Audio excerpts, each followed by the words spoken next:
Are my headphones? I'm so not prepared. Good morning, everybody. It's not morning. I have to stop. I had a migraine. That's it. Why is this? Don't sag on me. Don't be like the last mic stand. Don't be like the last one and fucking fail me. Anyways, good morning, everybody. Well, nope, still not a morning. How many times am I going to say good morning today? It's 1 in the afternoon.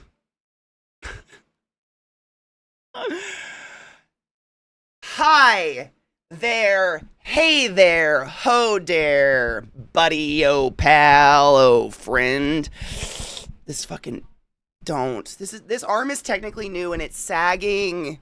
No, what is this? Ugh, I hate stuff that doesn't fucking work. This arm was so expensive. Are you kidding me right now? No sagging allowed. Okay. Seriously, Glut bought me this arm. This mic arm's like $80. And if it sags, we're gonna have some fucking talks. And they're gonna be ugly because I'm coming off a migraine and I'm feeling hot. Not today. Good morning. I am feeling better. Man, crispy. I think I skeeted it or whatever. But, you know, I've told you guys I've had the stupid people thoughts before where it's like, I go all day long without drinking water, and then at 3 p.m. I have my first sip of water, and I stand at the kitchen sink like, does everyone know how good water is? Should I tweet this right now? Like, I have these idiotic thoughts. I had that today. Woke up with a fucking, not the worst, it got to be the worst. Worst, just terrible migraine. I don't know why I wake up with them. I don't fucking know the science of it, but I do. And so I literally just planted my ass on the corner of the couch right there with that trash can, purposefully. Took some Excedrin and waited to just puke my guts out. Because normally what I do is I get a migraine and then I just pace the house, stand by my PC, feel like a piece of shit for not streaming, wonder if my future is viable, blah, blah, blah, blah, blah, blah, blah, blah, blah. And nothing gets better. And I wonder why. I'm a medical professional, my dudes. What the fuck? So I skeeted like, hey, guys, I know this is wild, but did you know that like sitting, resting, drinking water, and taking your meds helps a lot more with eliminating a migraine than just like raw dog pacing my house without anything on board whatsoever and crying, standing at my PC because I don't know what the fuck to do with my life? I bet all of you are like, yeah, Katie, and I didn't go to 9 years of school for medicine. What? Pull my license. I don't fucking know. I feel so stupid sometimes. I have to say, I always do that raw dog migraine for hours. Same. The only, literally, where is it? The mic? Okay. Well, the Excedrin was on my desk. Now it's lost forever. But genuinely, I rolled over this morning when my alarm went off, and my Excedrin was just right next to my phone. I don't know why. It was just like on my bedside table right next to my phone, and that's the only reason I looked at it, and I'm like, okay, guess I'll take that and be responsible. But if you're anything like me, like, pills make me nauseous most of the time. I can't, like, and it's a caveat of I don't eat breakfast, so I'm kind of fucking myself when that happens. But, like, I can't take pain meds and stuff like that on an empty stomach. I get violently ill. Like, my stomach just does not, I just start to puke a lot. It's horrible. And so my body, like, that's what my brain is like, okay, well, we're in a migraine. Do we want to add puking onto that? Because there's no guarantee that Excedrin will work for the migraine, but there is a guarantee we're going to puke. So we could pace and raw dog this bitch for a few hours and wait it out. Or we could take Excedrin, puke a whole bunch. Maybe it'll work, but we're definitely going to puke on top of all this pain now. So it's just like, I know I'm not the only one. We all go through like chronic shit like this, but man, is it like, and when you're in it, nothing makes sense. Nothing mentally makes any sense whatsoever. Yeetskis, I woke up with a damn migraine. Kills. Thank you so much for summoning the class, keeping the class alive, and giving it its swings. Go forth and be consensual in all the ways, because nothing in this world is sexier than pure sober consent. I skeeted and I tweeted, and I do apologize. I woke up with the weirdest, just like out of nowhere migraine headache thing. So I just laid there for 6 hours and waited for shit to kick in, and it did.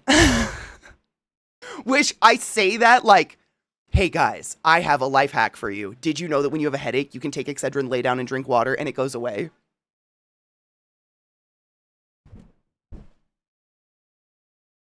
Oh yeah, Katie. And the sky's out. Yeah. Oh, really? Not one noise all day. Not one fucking noise all day. Not one! Lay down. Not one. You haven't made one noise all day. And now you're gonna be a cunt to me? I swear to God. Lay down. Why? You've been so pleasant.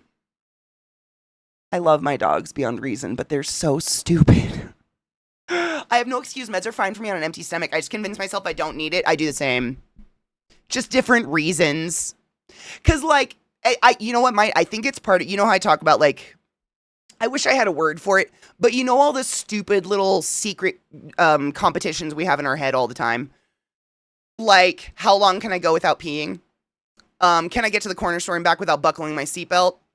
Don't do that. Stupid fuck. Can I smoke for X amount of years and not get cigarette cancer? Whatever. We do these stupid, I do it with pain. Not in my, I'm in my mind, I'm not like consciously like, ooh, I'm gonna beat this without drugs. It's like subconscious, like, oh, well, it'll go away. Why even bother with the drugs? Like, I don't need that. It'll be fine. I'll just wait it out.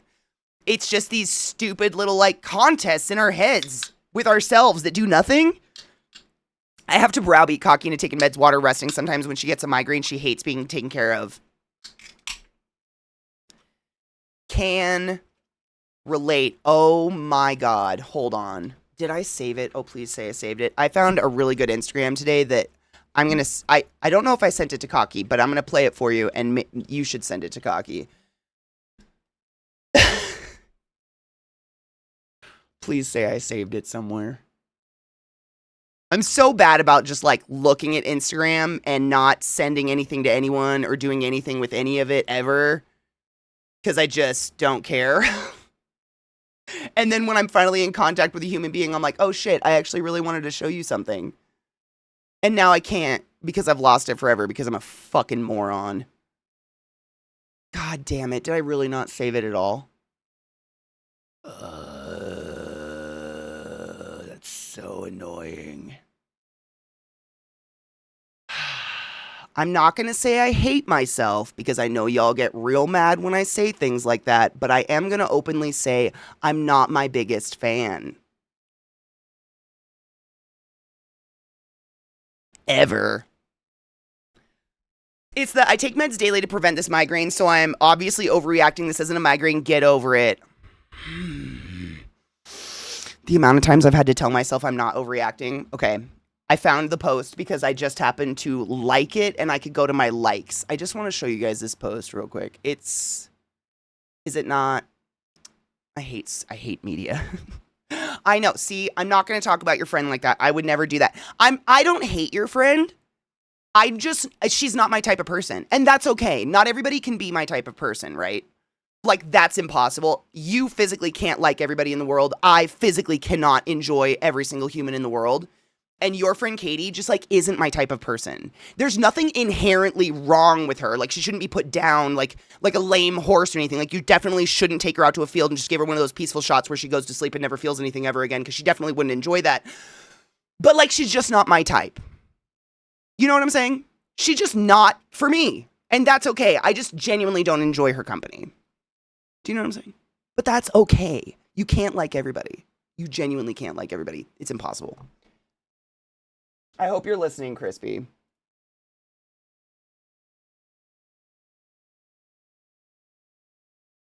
So basically what she just said is, I need a psychologist to tell me why surface level conversation makes me really, really uncomfortable, aka small talk. Raise your hand if small talk is your worst nightmare and you'd rather accidentally not make eye contact with your Nana than have fucking small talk. I watched this 3 times this morning and just cried. So, it's just a fair warning.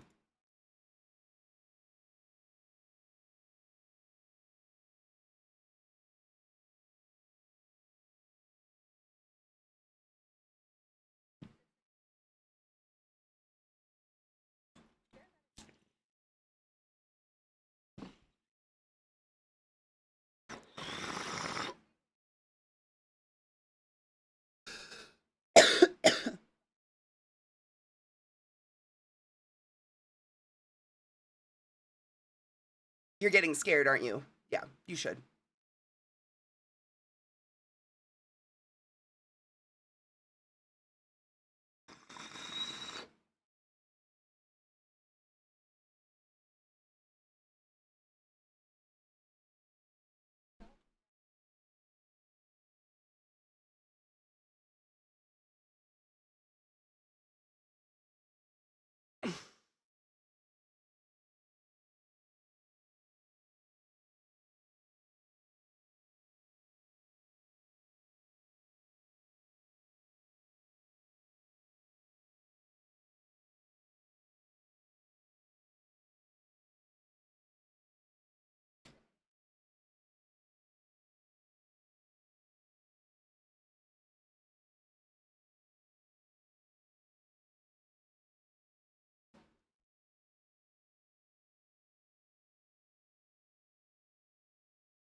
All right. So if anyone's just like absolutely in violent tears right now, I just want us to all come together for a fucking emotional group hug.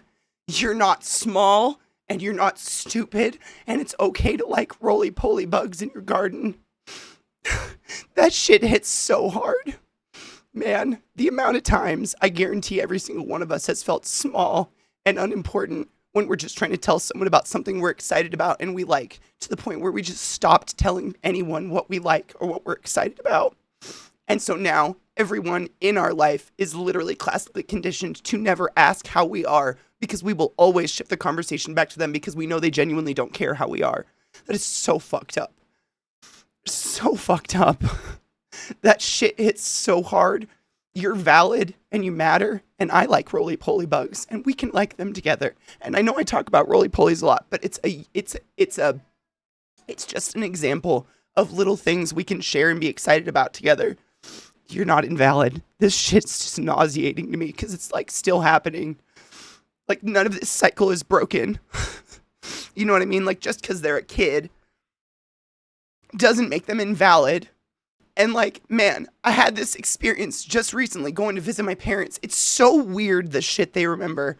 But they found me in the yard taking a picture of a slug. I found a slug like this big. This just happened 3 weeks ago. And my parents immediately, remember when you used to waste all our camera film taking pictures of flowers and bugs? And I just felt 8 again. I felt small and sad and really insignificant all over again. And I was just like, holy shit. The fact that you monsters have this sickening power over me is gross. Still, like, what the fuck? We gotta be nicer to each other, man. We gotta like hug each other and be loving, because this shit's fucked up. It's so fucked up. It's not just me though. Like, that's what's fucked up. It's literally almost all of us. We're just, because we're so conditioned not to talk about how we're feeling, we can't relate to one another. You know what I'm saying? Like, this is me being so grotesquely vulnerable right now. I fucking hate crying in front of people. It makes me feel gross. I do not like it. Like, I'm embarrassed. But man, if we don't do this, then we all feel alone. And you're not. And I'm not. But like, if we don't, then we are. Do you know what I'm saying? It's so fucked up. But man, I'm glad. I'm gonna give you guys the link to this. Please share it with everybody you love. I don't know. That hit me really hard today, cause man, this sheer amount of times I've been made to feel small about something I love is crazy. And I think that happens to a lot of people on a regular basis, whether it's anything, like whether you love working out, or you love a certain movie, or you love a certain music, or you love potato bugs. Hey, I love potato bugs. Response: potato bugs are gross. Okay, I never want to talk to you again. Hey, I really like this movie. That's a stupid movie. Why would the fuck would I ever reach out to talk to you ever again? And so eventually we just stop saying what we like, because what's the point? And that's fucked. That's fucked. And I hope all of you know you're not alone in any of this. I'm just crying because I'm like angry crying that this is like, you know, it's funny, haha, we're all neurospicy, blah, blah, blah. Katie hates small talk. Until you look at something like this and you're like, oh my fucking God. Like, the reason I won't make eye contact with people at the grocery store, because God forbid I run into someone I know, is because I've just been made to feel invalid for like 30 years of my life. So I just trained myself to be invalid. I have literally conditioned myself to be invalid. That's so fucked up. That's so fucking wrong that we do that to other people. Anybody. Like, in case anyone's wondering, hey, I really like this music. That's awesome. I'm so excited you like something. That's what should happen. Hey, do you want to see these pictures of flowers I took? Oh my God, that's so cool. You're into photography. Not, I don't like flowers. It's a waste of film. What are you doing? Why are we talking like this to each other? What the fuck is going on? You don't bond over negatives. No one's gonna make friends or bond that way over like hating things that each other likes. That's not it. And we all complain and bitch like, oh, I'm so alone and like, I don't know how to meet people. And it's like, I wonder why. Myself included, you know, like it's fucking, maybe we should think twice before we speak out loud and crush people's dreams and hopes and wonders. I know that feeling. I do that in open conversation all the way to like chats online, feeling like what I have to say is useless. So I tend to just lurk 100%. When she says the part, oh, I'm going to cry again if I talk about it. When she says that part where she's like, you've conditioned everyone around you to stop asking about you, that hits me really hard because I feel like I've really purposefully done that. Like, I can very, very consciously remember moments in my head where the rapid thoughts, you know, before you speak are happening, where I'm just like, ooh, I get like a hit of adrenaline the moment I know I've clicked that conversation into a point where it's never clicking back to me. It's a high. My dudes, it's so fucked up. This is definitely something I'll be talking with my therapist about. Don't worry. But I know it. And I've always thought it's just, oh, I get off on talking to people. I really enjoy people, which I do. Please don't get me wrong. I really enjoy people's stories and just the things, human beings. I enjoy your passions. That is fun to me.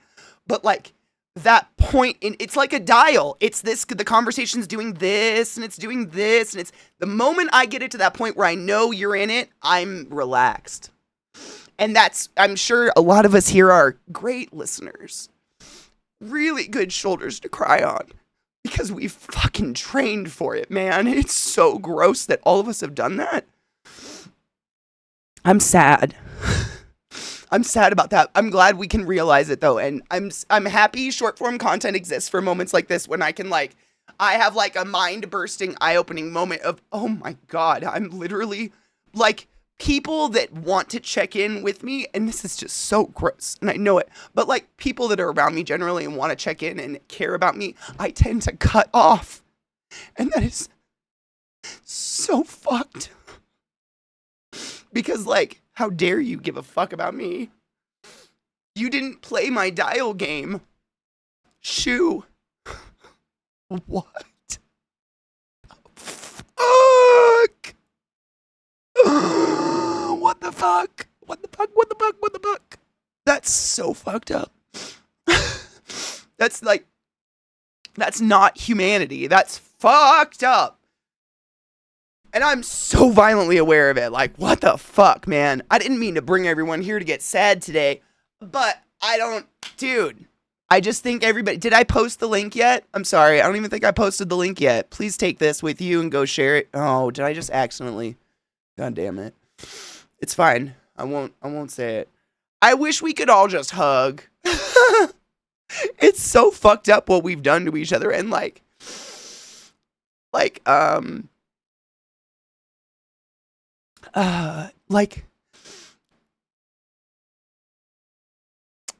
it's really hard to rewrite.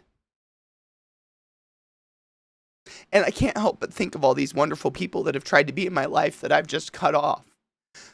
Because they were wonderful and caring. And instead, I embrace the cold, emotionless, emotionally unavailable humans because they guarantee will never ask how I'm doing, and that feels better and safer. Okay. And then I pay some bitch to listen to me cry. America! Fuck yeah! We're winning and doing great. But to flip it to a little bit of a positive note, we officially raised $70,000 for Texar. I left the donation up because I just wanted you to see what you guys did. In less than 2 days, you guys raised $1,699.61, which is incredible. Our group as a whole, the casual group of gamers that just got together last Saturday, officially as of last night, raised $70,000 and some change dollars. $70,000. Just a group of gamers. That's, those people that the world likes to blame all the problems on and whatnot. We got together and we raised motherfucking Buffett money, my dudes, and that is something to celebrate. So thank you so much for being here, being a part of our community, and just being a part of the greater community of people that are just dope humans. I appreciate you. That's no small fucking feat. For those that weren't aware, for when we talked about it, literally, this is, I don't know how legit this is. This is the rumor. This is the only rumor that I know about Texar. How it was founded, the rumor, allegedly, Jimmy Buffett, literally donated $70,000 to help found Texar. So Texar literally didn't exist, and Buffett was like, here's some money, please do something, and our casual-ass group of gamers playing some fucking ridiculous games casually-ass raised Buffett money, which is insane. So y'all should glow with just being a part of something like that. It's really fucking cool. I don't think there's, you know what? Vulcan, there's no way to respond to this other than nod and we go forth and we be better, right? What I take away from this Instagram post is I am not going to be that person who, not only am I not going to ask how my friends are, I'm not going to ask how they are without the true intent of fucking listening with purpose and being present in that moment with my friend. Period. That's what I'm going to take away from this, because I don't know what else to do. You know what I mean? But maybe if there's one person in my life that I can convince that when I ask how you're doing, I don't do that lightly, because I genuinely don't give a fuck about most people on the planet. I give a fuck about you. I care how your day is. How the fuck is it? And then I'm going to sit and I'm going to listen, because they're valid. Period. Listen, that's, you know what I mean? I think, and then receive that, right? David just did it to me at the beginning of the conversation, right? I can't talk about myself in a way that I wouldn't talk about one of you. That's not fair. If someone talked about anyone I cared about the way I talk about myself, I'd punch them in their throat bones and I'd dent their ass spine. I don't know how clearly to put the level of physical violence I would want to impose on someone that would ever speak to someone I care about that way. And so I'm just trying to apply that to different areas of my life of just if I'm going to go out there and show people that I love them and I care about them and I'm truly listening and I'm present with them in that moment and I'm not just waiting for my turn to talk, stop doing that. I have to be willing to receive that, right? And that's what I'm going to do. I don't know what else to do. It's the best we can do. Kona, thank you so much for resummoning the class, keeping the class alive, and giving any swings. I fucking appreciate you. Thank you for that. Yes, listen to understand, not to respond. Exactly. That's so poignant. That's so fucking poignant. Seriously. And like, I think sometimes it's good to run across tough truths like this where we cry and we break down and we have kind of a moment of just like, what the fuck? Because I think it brings us closer, but it wakes us up. We get absorbed in the day-to-day, like paying bills and just pissing and shitting and brushing our teeth and just trying to get through the day, and everything gets us down. And the world sucks right now, let's be real. All over the place. Everywhere sucks right now. Just is on fire. And it's hard to just like, just stop for a minute and realize the humanity of the situation and just like, there's still things close to you that matter. I don't know. It's hard. It's so hard. It's daily. It's constant, I think. Yes, as our government's forgetting about us, we're taking care of those who can't take care of themselves. Very much so. And taking care of ourselves. Because, like, I know Rod hears me say this all the time, and a lot of you hear me say this all the time, but it's something I have to remind myself of constantly. If I exhaust myself to the point of I'm not really there anymore, what fucking good am I to anybody? Including myself. Nobody. I can't do anything for anybody if I clean my if I empty my cup.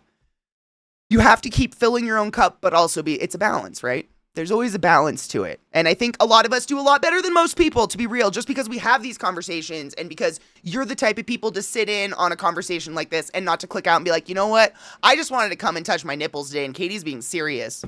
No, you were like, I can touch my nipples later. This is a pretty good talk. That's and I'm being very serious, like, to anybody, listening to anybody have a tough talk like this, like, that makes you a different breed. And I think that means something. And that's something in itself before we even try to go for it and grow. Speaking of growing, I know I point everywhere for the fucking charity, wherever it is. Thank you for this. I am going to end it because the money doesn't go to the fucking Texar until I push this end button. So, smile. We did it. We tripled our goal. That's incredible. We aimed to raise $500 in 3 hours. That's all we wanted to do. We were going to do a little 3-hour stream after stream. Raise a little 500. You guys fucking wiped the floor.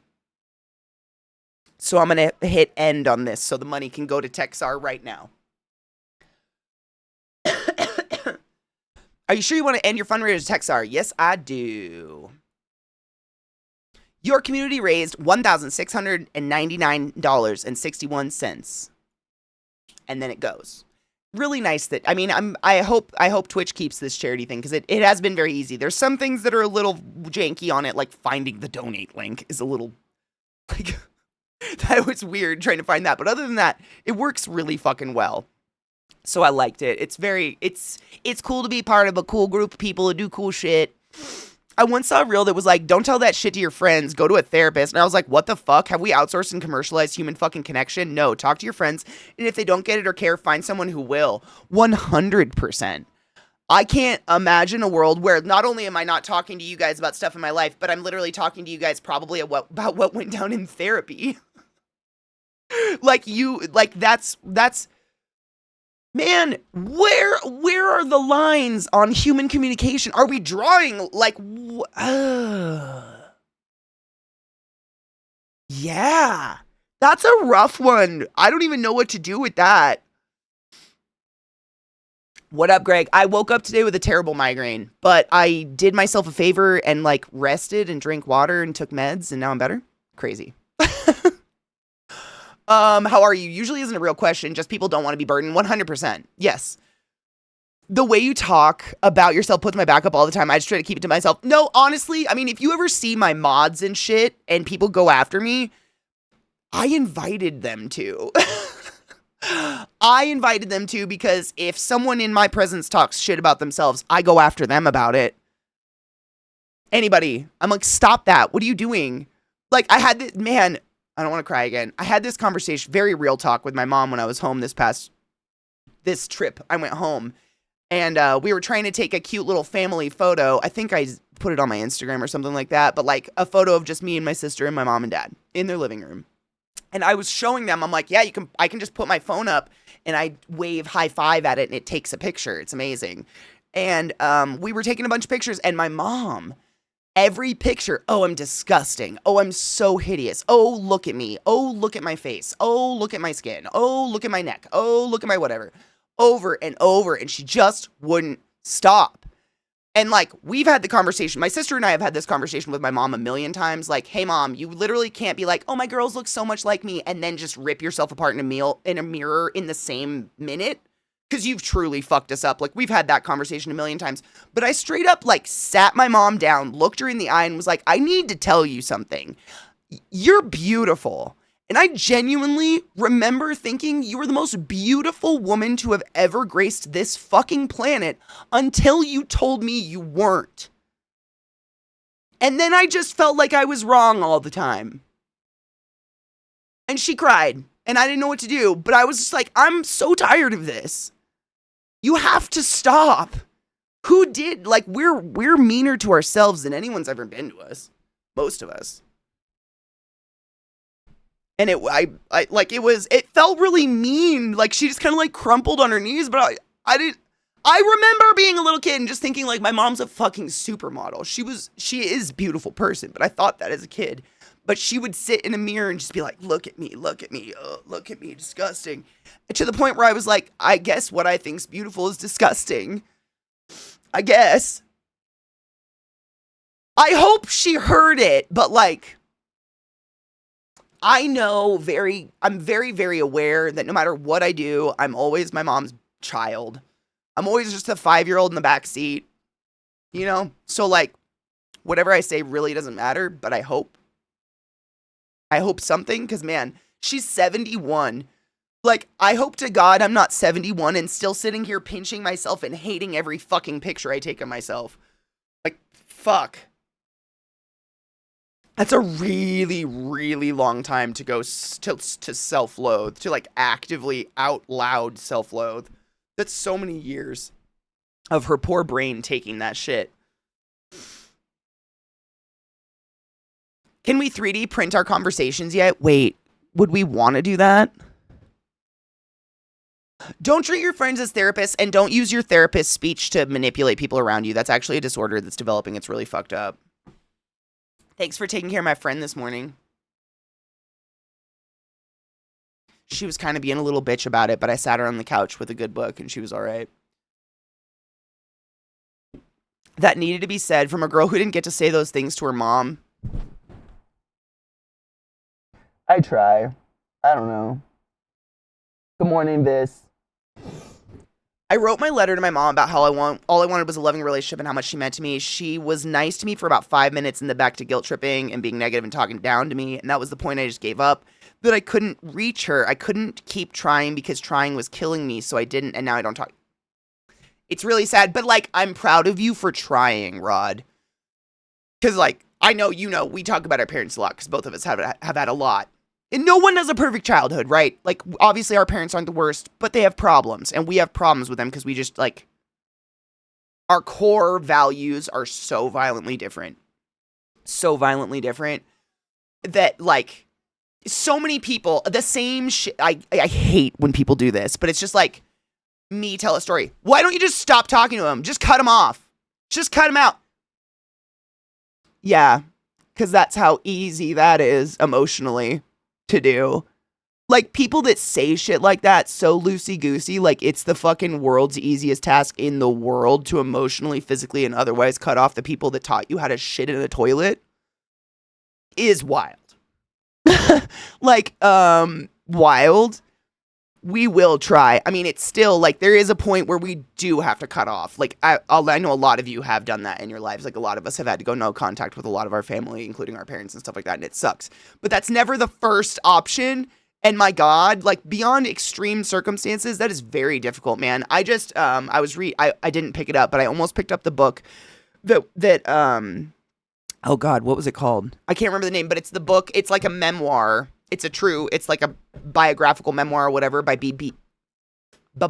sorry, crying makes me stutter. By BTK's daughter.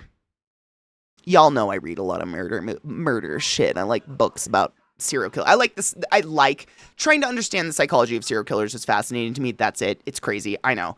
But like the BTK was bind, torture, kill. Was that what it stood for? Bind, torture, kill, right?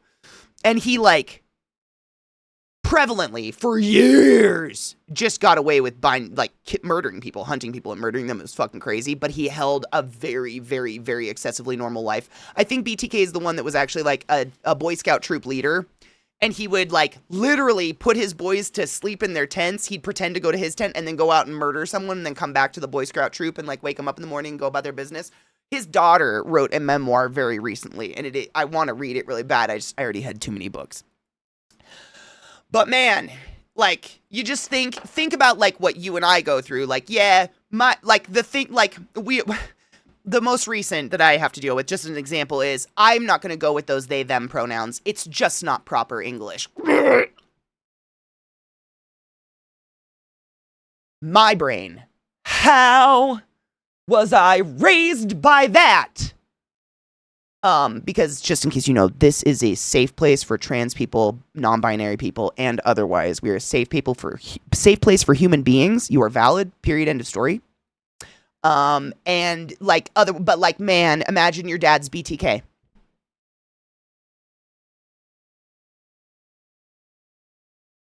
Wild. BTS way over BTK. Yeah, 100% on that one. Yeah. BTS is the shit. Yeah.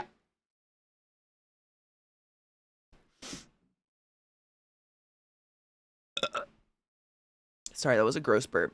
My mom tried to institute self-esteem to me growing up. Hell, the only music she ever took away from me was the cassette single for Beck Loser because she was afraid it would give me low self-esteem. I don't even think that was even a concept of like anything to my parents ever. He was excessively active in the church. Oh yeah. He was a really great, like literally I've read the book on, I've read a couple books on BTK, but it like the way he talks about it, his whole life was very normal. He's one of the very few serial killers, which is why he's fascinating to me. He's one of the very few serial killers in the world that has nothing in his past they can come up with that led him to be who he is today. Nothing. Is he alive? I don't even know. I can't remember. I think he is. There's nothing in his past. Like, literally, I'm not really interested in the murders and, like, the gross stuff they do. I'm much more fascinated with, like, how did this monster form? Like, what the fuck happened? And, like, 99.9% of serial killers out there, I'm here to tell you, have absolutely fucked up childhoods. Holy shit. But there's a BTK. There's a BTK. There's a BTK. A BTK with a normal, supposedly normal, I mean, literally by all accounts, people have dug into this guy. Nothing in his past that would lead him to do what he did as an adult. And in his own words, he was fine. And then one day, it was like the tension in a knot snapped. And he was just like, oh, it's time to BTK. And he just did. Like, no buildup. And it was just why. It's just, he's fascinating in the most fucked up way case. Because it just wild. You know what, Mishy? It's so sad, but like, the vast majority of it is caused by horrid. And by horrid mothers, I mean mothers who like, I'm trying to think of an example of horrid, because like, all of us will be like, my mom was so mean. But like, these mothers would like strip their sons down and tie a string around the end of the foreskin of their son's penis to like close the end of their penis off, and then leave them in a closet dark and dank with a cold drip coming from the ceiling. And if they peed or wet themselves, it was sexual arousal, and they would get beaten and have enemas given to them for a week straight.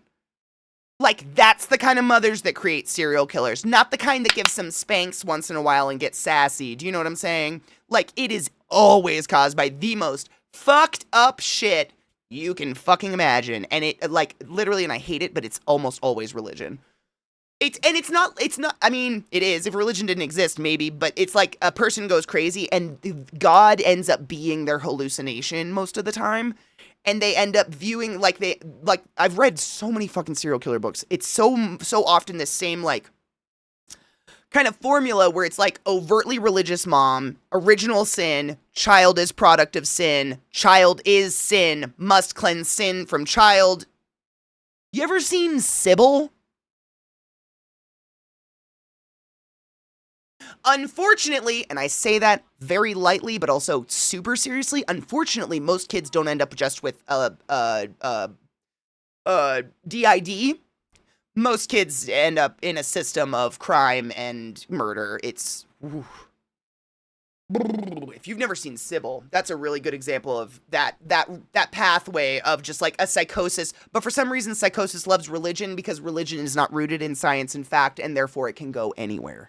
Your brain can go anywhere with it because no one can disprove it or say anything against it. You know? The book Sybil is fucking wild. The movie is, oh god, is it, it's not Sissy Spacek, is it? Who played her? I want to say Sybil's like from the 70s, the movie, 80s or 70s or something like that.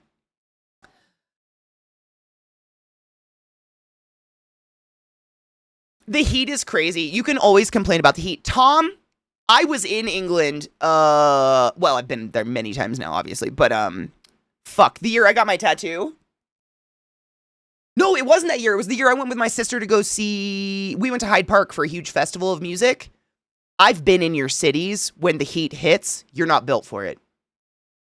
This is a problem. You're not built for it. Like, there shouldn't be a time and space where my sister and I can walk around London at 11 p.m. in short shorts and crop tops and be warm. And that's what it was when we were there last. It was like 3 years ago in July. It was Sally Field. Thank you. Was it Patty Duke or Sally Field? I'm going to look it up. Hold on.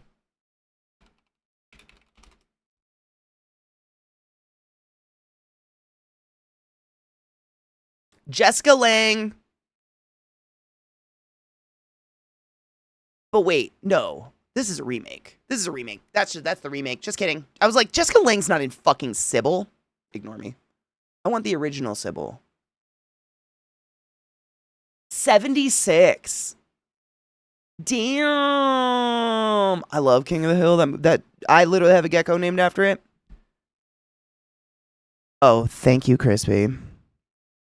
It was Pearl Jam, yes. It was Pearl Jam amongst, it was a festival. It was many, many bands. Pixies were there, Pearl Jam. Go on. There was a lot. It was a really good concert. I just want your cast. Cast, please. Sally Field. It was Sally Field. Wow. And Jane Hoffman. Did the little... No, she didn't. I was looking at who played her as Little Her, but... Crazy.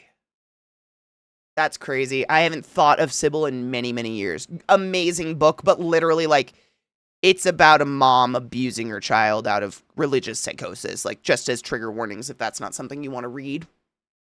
Take that to heart.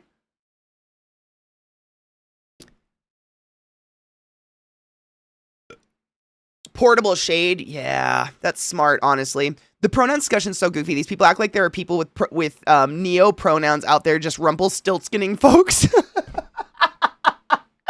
David, I'm gonna use that.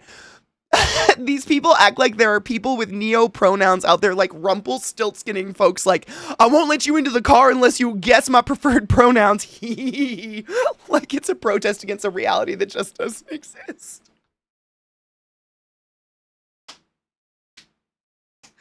It's so silly. I know.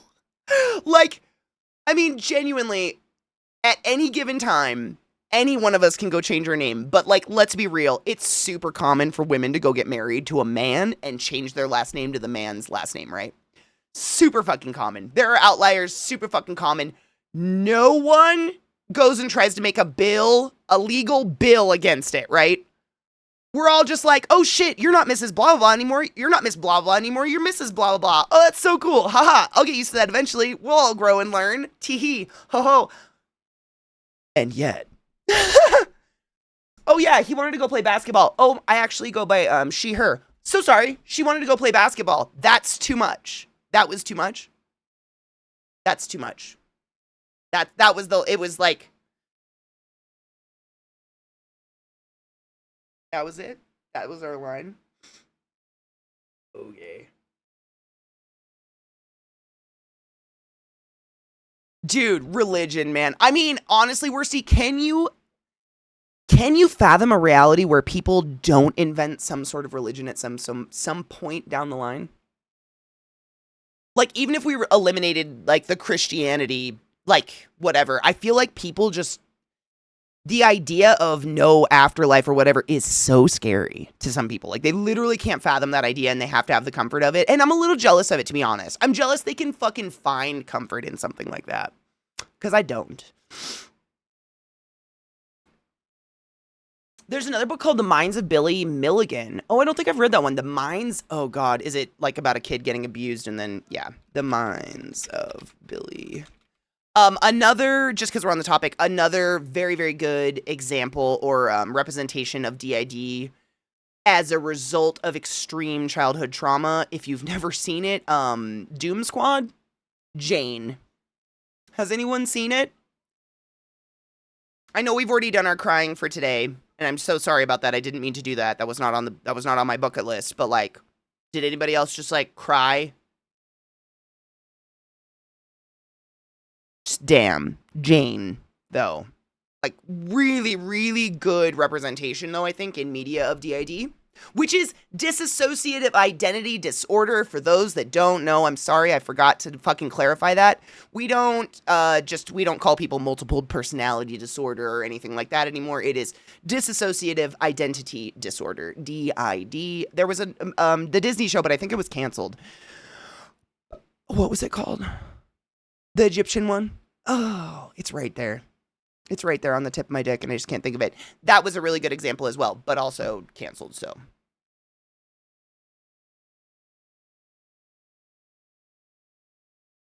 I think Jane was the best character as well. She's awesome. Moon Knight, thank you. Moon Knight was really, I love that actor. He's one of those weird guys that has two first names. Moon Knight, just give me the cast. No one cares about anything else. Oscar Isaac. I really enjoy him. He's a very good actor. I don't know. I'm not an actor, so I feel like I don't have like, do I have any room saying who's a good actor? I don't fucking know, but I enjoy his face on a screen. And I think he's kind of a chameleon. He's kind of got a really crazy range. Is it similar to borderline personality disorder? I don't know if similar, but they have a lot of crossover. Do you know what I'm saying? Kind of like how there's a whole lot of people talking about ADHD out there. And it's like, can you really say like autism is similar to ADHD? But the crossover is like, oh yeah. You know what I'm saying? There's a lot. Yeah. But I don't know similar. I don't know anymore. Like, genuinely, my DSM is like 8 years old. I think my DSM doesn't even have DID in it. I think it's still multiple personality disorder in my DSM. That's how fast science changes, but also how out of date my DSM is, so I don't know anymore.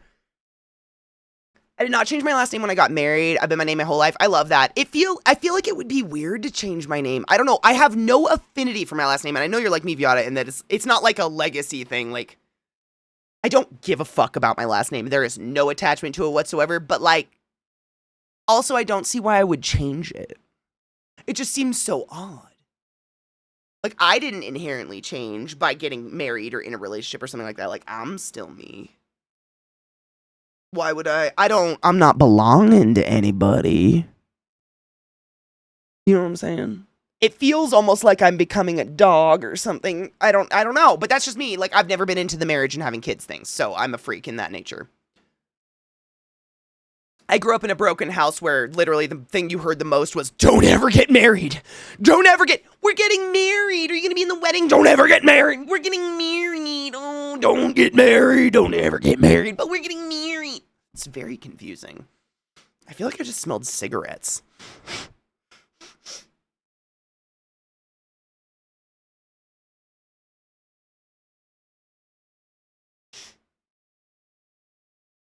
How do my pupils look?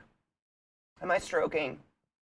One will be drastically different sized than the other. They're already off center. I was stepped on by a horse. How do they look?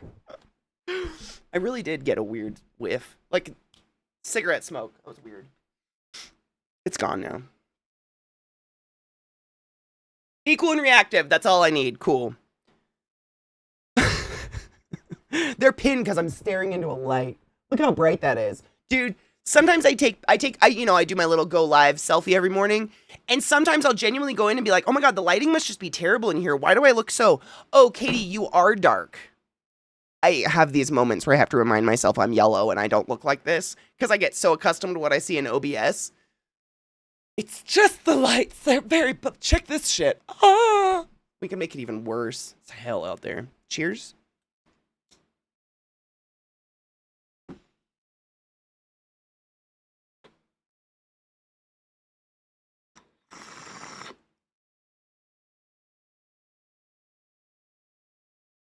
Katie the Night Bitch. Night Bitch is such a good movie. Fuck. I want to read that book.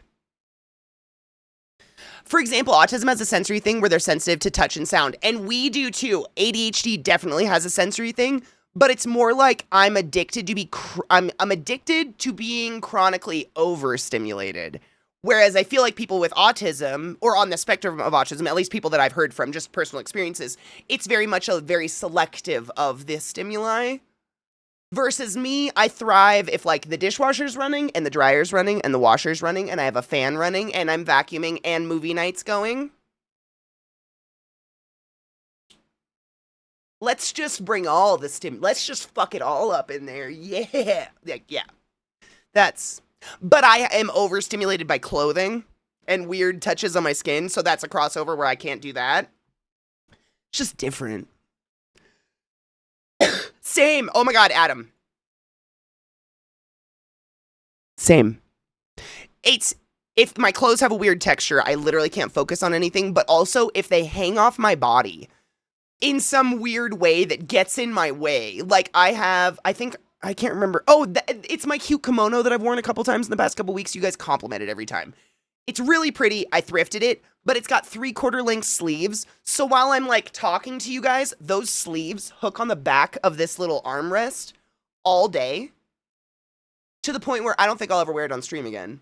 Like every time it happens, my anger meter goes cha-chink. Happens, cha-chink. Happens. Oh, God damn it. Not again. Oh. And I just can feel my mood like deteriorating. And it's literally just because my sleeve is catching. I can't stand clothes that are without the bounds of what I can control catching on shit. Oh, man. Shit drives me fucking nuts.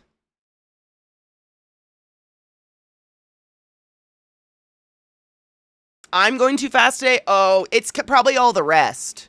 Also the Excedrin. Excedrin has caffeine in it, right? I wish I could find that bottle. I'd look at it.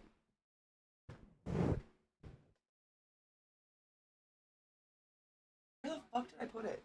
I swear it was like right here when I started streaming. I just can't find it, but all the caffeine.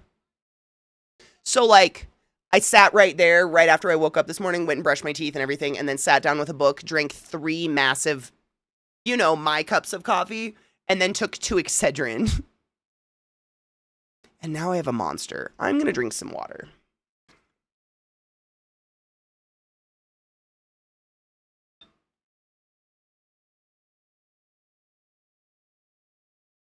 Also just cried a whole bunch. So let's just all hydrate together, yeah?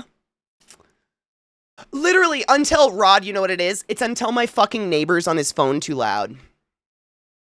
With Tina! Tina, she don't understand. She don't understand all this shit I got going on in my life. I can't pick up the kids. She wants to pick up the kids. Where the fuck am I getting gas money? Where this bitch think I'm getting I know everything about him and Tina. Everything. Everything. With all those noises I just said that I have going on all the time, I can still hear my neighbor talking about Tina! It's constant.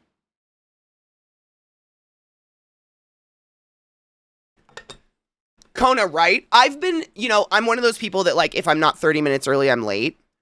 The only thing in the world, outside of, like, extraneous, horrible circumstances, like a disaster happening, something like that, the only thing that will make me actually fucking physically late to something someone invites me to that is a timed thing is if I can't find something to wear because everything is fucking not hitting right. I don't know how to say that, but literally I've had so many instances where the partner I'm with at the time or the people in the space are like, you look fine. What's the problem? And I'm just like in tears, like, I can't fucking tell you what the problem is, but I can't wear this. Ah, stop telling me I'm pretty. Like, oh my God. It's the fact that the wind is very loud today and it is hitting this fabric like some like nails on a chalkboard. And so now it's on my skin, you know, it's so hard. And the amount, you look fine. You look great. This is the best thing you put on. Please stop talking out loud. You do not understand the struggle I'm going through right now. Everything feels wrong. Like, man, the amount of times that has happened to me. Or like you get out of the shower on a hot, sweaty day and you just are actively sweating while you're trying to put clothes on. So like clothes that are eventually going to feel fine are sticking and feeling tighter and less comfortable than they're going to feel, we know in a couple hours when we calm the fuck down and sit. But in that moment, you're trying to put it on and you're just like, is it me? Yes. Yes. But auditorily speaking, I fucking blast a million things at once because it blocks out the inner dialogue that's telling me about that loud wind.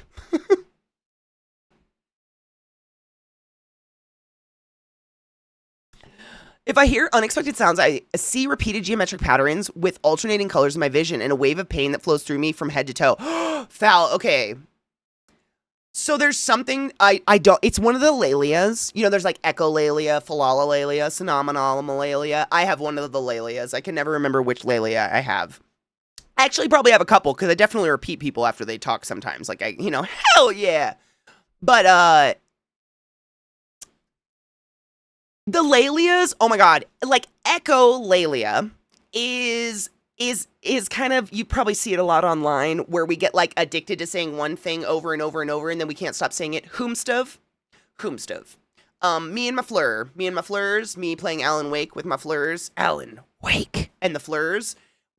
Hell yeah, from Jenna Marbles. We get stuck on, oh no. Oh, what would that lady? Oh no. That lady, Arner.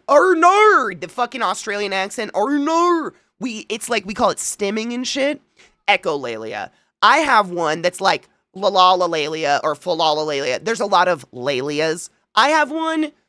I mean, I don't know if I can really say I have it anymore, but when I was a kid, you know, watching my parents die and going through divorces and all this horrible shit, all that stress translated in me into repeating everything I said out loud under my voice. Again. I guess that's implied by repeated. But like, I would say like, do you guys want to go build a fort in the woods? Do you guys want to go build a fort in the woods? And I had no idea I was doing it until a neighbor bullied me about it. She was like, Bree and I don't want to hang out with you anymore because you repeat yourself under your breath and it's weird. And then they linked arms and they skipped the fuck away from me. I was 8. But like, man, I was like, do I? Oh, fuck. Oh no. Stop it. And I just stopped talking for a large period of my childhood. I was like, no, I'm not safe around anybody. I gotta stop talking. And it just kind of went away as the life stresses evened out and just became normal stresses, I guess. But those are the lalias, and a lot of the lalias, I say the lalias because I know there's more than one and I can never remember the fucking name of the one I had, but a lot of the lalias have to do with like auditory processing crossing over into other sensory areas. So like, for instance, some people when they hear a certain pitch will taste copper. They taste blood. No one can say they don't taste that. Like, we have no idea the fuck brain wiring is going on there. But some people will hear a certain tonality and suddenly taste blood. They're not bleeding. They're not chewing on their mouth. It's funny to be like, wow, suddenly I taste blood. But they genuinely just, like, taste copper out of nowhere. There's definitely crossovers like that all over the place. There are certain... The weather can make me physically ill, like wind, and I'm not kidding. I know I talk about the wind being loud, but that is one thing that drives me crazy. Like, it's a weird sensory processing thing that I can't control. Like, if I'm outside, I'm stuck in the elements, and the wind won't give up, I just have to deal with it, and that is, I'm trapped. I know I say that a lot, but big problem of mine is being trapped. Can't be trapped. Must have freedom, must be able to move, must be on the move. On the move is safe. Sitting is trapped. And so, the wind makes me feel like I'm, like, trapped in that state of existence. And my anxiety just, it's never not going to be windy. It's never not going to be windy. I'm going to feel this forever. It's never not going to be windy. How is no one freaking out that it's never not going to be windy? How the fuck do we ever do our hair ever again? I am out of Aquanet! You know? Wind does that to me. It's weird. But like, on the flip side, I never don't have a giant box fan blowing at me in my house. Because I can control that shit. I think you look fine, so shut up pisses me off, because that's nice, but I didn't fucking ask you, and dude. And Viata, correct me if I'm wrong, literally, I can't even think of, like, the most beautiful creature on the earth could be like, you look stunning in that. If I don't feel stunning in it, I will never be stunning in it. I have to feel, but I feel like, how do I put that? And I'm sure this is going to click with a lot of you. Like, I can feel my peak sexiness in a pair of sweatpants and a sports bra. And I feel like hot shit because I'm fucking comfortable, man. I'm comfortable. Nothing's touching me weird. Nothing's squeezing me weird. Nothing's biting into my flesh. Nothing's rubbing me weird. And that is when I feel my absolute fucking most attractive ever. But I mean, literally, it doesn't matter what someone says. If the clothes feel wrong, I feel wrong. And then you're just like, you're pulling at them all day. I feel like we're just like, you know what I mean? Literally, I used to have tank tops. I've finally been able to, like, I think I'm down to one. I still have one tank top from high school, which is insane. I know. I used to have tons of tank tops because I'm from the layering era of shirts. And I would look at my tank tops, and literally in the exact same spot on every single tank top I had, there would be little tiny holes or like stretch pulls in the bottom corners of them where I was just constantly pulling them down over my ass because of the non-stretchy low-rise jeans that my ass would inevitably hang out of if I chose to sit. I miss low-rise, but I need them to be spandex, please. I love you, Cocky. You're always here in spirit and soul. That's just witchcraft for you. That's a coven, not a cult.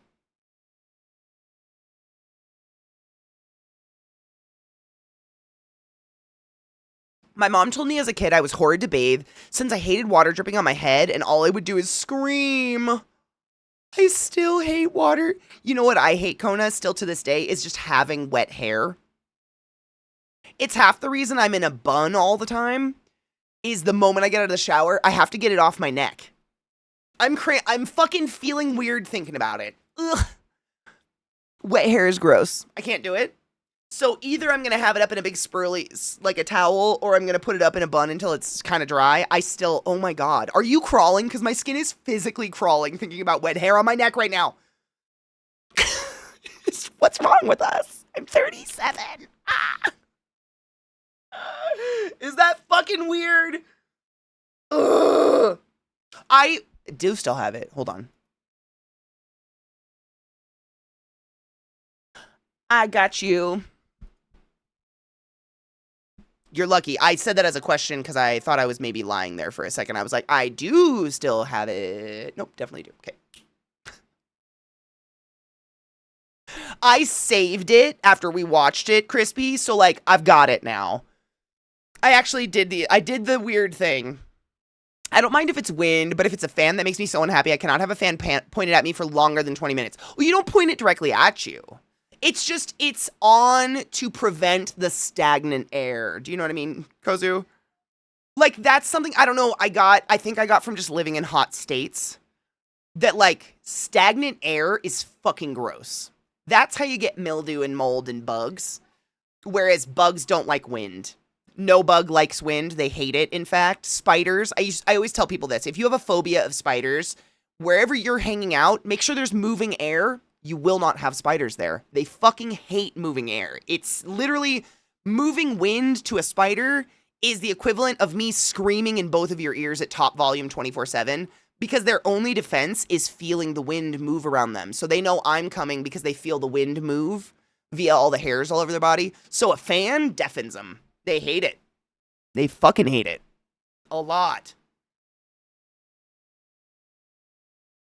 Most. There's probably outliers, but most. The vast majority do not. Like windy, very windy, flat places tend to not have a lot of flying bugs because they can't, they're going to get blown the fuck away. Why is there a spider on my ceiling fan? I said most. Bitch, have you seen the pictures of this yellow? Can I find him today? I don't know what kind of spider it is. I should probably look it up. But they're everywhere around Colorado. I've seen them since I moved here. But it's this kind of tiny, it's almost like a crab spider. Have you ever seen a crab spider?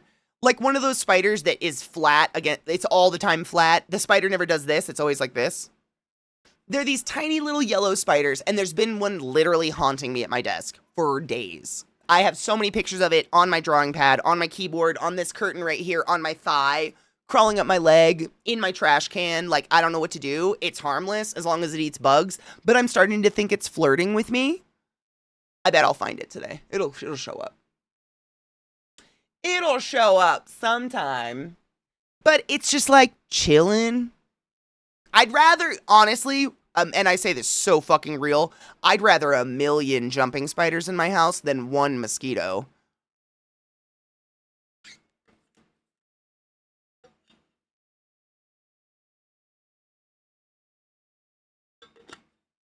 Hair dryers are really bad for your hair anyways. My scalp and top of my head, any pressure on something resting or brushing my hair or head has always bothered me. I'm pretty sure that's a symptom of ASD. I'd believe it. Can I use the carpet? That's why you see me itching my nose all day. Any like wind passes past my nose or there's a dog fuzz on it or a hair sticks to my fucking nose ring. I'm like, I can't think straight until I get it off. If I feel an itch on my nose, it drives me fucking crazy. Can I still use the carpool lane if the other person's in the trunk? Is it a consensual car ride? Your mom actually noticed? Wow. Low-rise jeans are plumber cultural appropriation. If you're not in the trade, then don't get to have your ass crack out. What if it's genetic? My dad, I think I've said this before, David. I think I've said it enough times. You've probably heard me say this. But my stepdad, no shit, since the day I've known him, has had a tan line at least fucking 4 centimeters down his ass crack. Like, that's how far his tan of his back goes.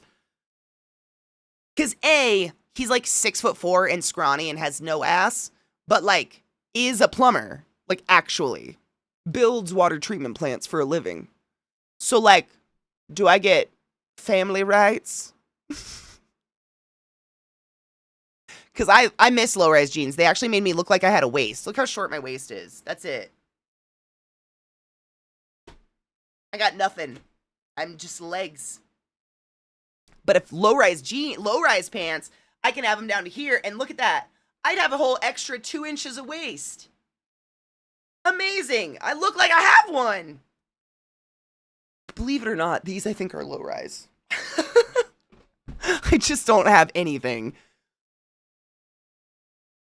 The only time I like wet hair is after I buzz it because it's super prickly and when I run my hand through it, it's like weird. Dude, that feeling. No, I totally know what you mean. That weird, yeah. That it's kind of a fun sensation. Do you want ants? No. A ceiling can? What's in it? What'd it do? That's where all the ceiling fan spiders live. I can touch the ceiling in my bedroom with my bare feet on the flat floor. Okay, seriously, Trouble? I think there's like a law as to how high the ceilings have to be to consider a room legally. So like, your like 2-bedroom might be a 0-bedroom. Do you know what I'm saying?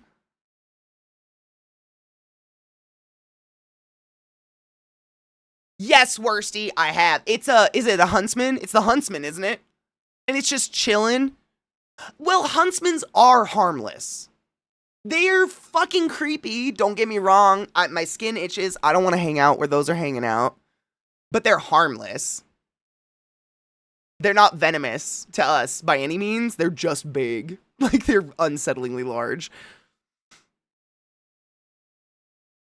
It's actually, I think it's a pride flag, obviously. It's like a bandana for dogs. And I think Rod put it on one of my dogs, but one of my dogs decided to start chewing it. So I had to say no, and I took it off. And so now my microphone gets a little gay cape. instead.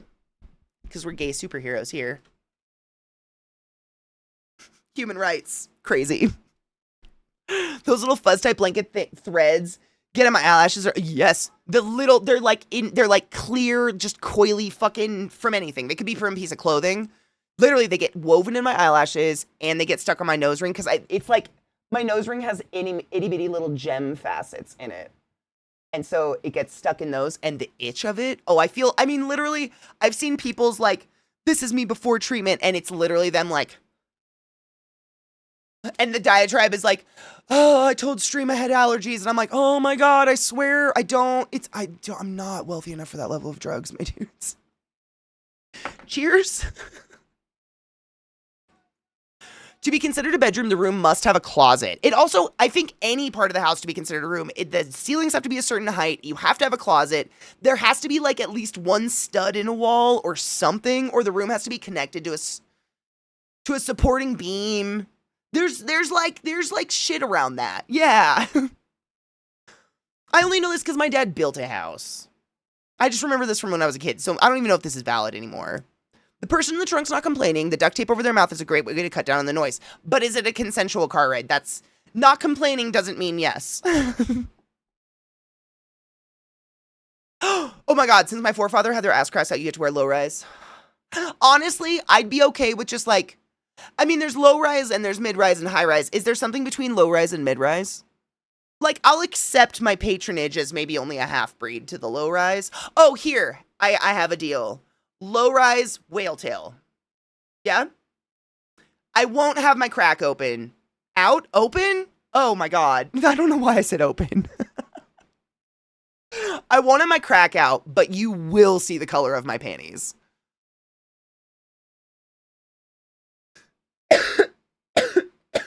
Ran into that with our house. It's a 4-bedroom, but was sold as a 3-bedroom because the 4th does not have a closet, so it's not considered a bedroom. Interesting. I didn't know about the closet part. One of the kids made a giant spider out of the crafts pipe cleaners and left it in the laundromat in the basement. Oh, gave me a huge shock when I saw it yesterday, but I have to respect it. That's fucking hilarious and adorable. I would have peed a little. There's on one of the routes that I walk my dogs on, there's this like bear statue. I don't even know how to put it. It's like a little bear on its hind legs with like a little welcome statue under its pawsies.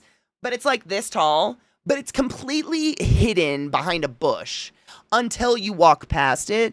And I swear it took at least like a couple months of walking past this thing before Trick stopped doing like the thing at it. Like he would spin around and get down and be like, what the fuck is that?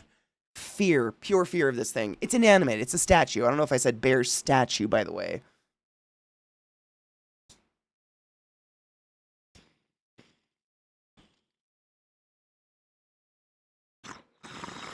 I opened my crack elsewhere. Like at Nana's house on Sundays. One of the kids, yeah. I gotta reload a bowl. Try and get my workout done. Be safe. My workout today was, I picked like 7 weeds in my garden. I did. I prematured 420 by literally 2 minutes. I'm loading a bowl. I'm gonna make up for it. I know. I'm a terrible person. Why so late today? I had a fucking I didn't know that it was gonna turn into like, I don't want to say it was a migraine because it was so short-lived, but I woke up with a really, really, really, really, really bad headache that made me super fucking nauseous. So I got a book and coffee and I sat right where my dog is, right there. I took Excedrin and drank a shit ton of water and sat there and read all morning and it started to go away and I was like, oh my God, take care of yourself and you get better? Should we tell people?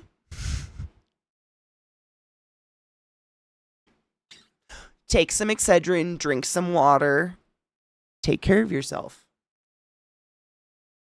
It's not like, open your crack, chat. Dude, I feel like I could relate anything to a medical story, but at least we're not crying. I I had a patient rip their crack one time.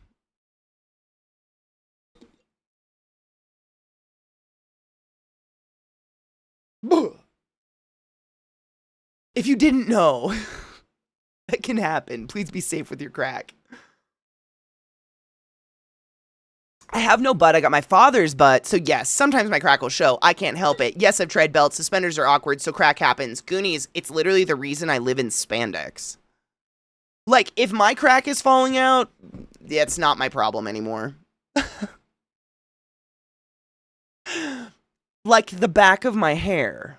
My crack is not my problem. I can't see it. Happy 420 and cheers. Wow, that was a fast 2 minutes.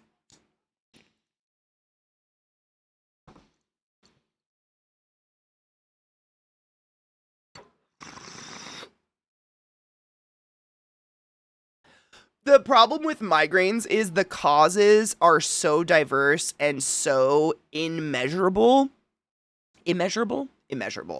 that like there's no like one cause, but yes, migraines are typically defined by vasoconstriction and yet the same level of pressure trying to go through the vessels of the head, causing like this horrible headband or chin strap a lot of the times, or all over just like squeezing.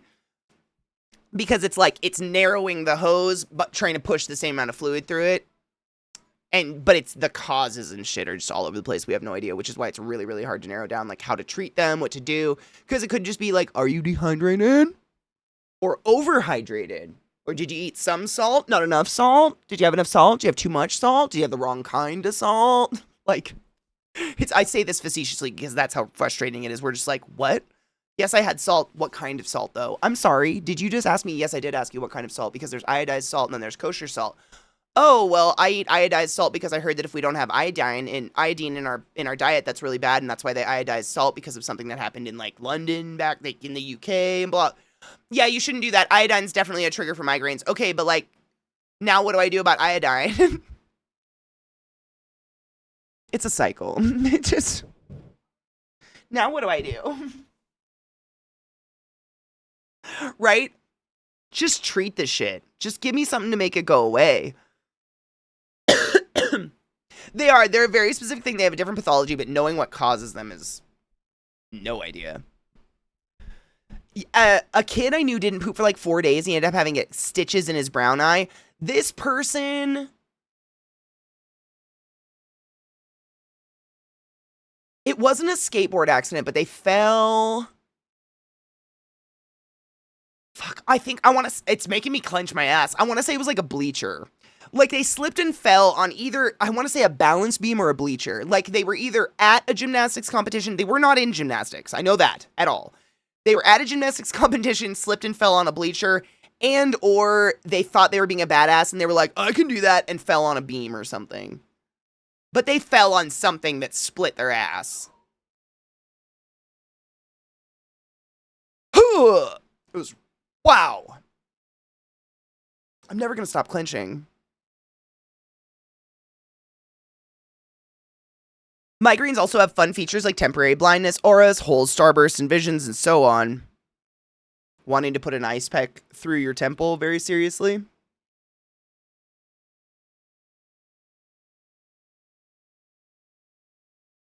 Yeah.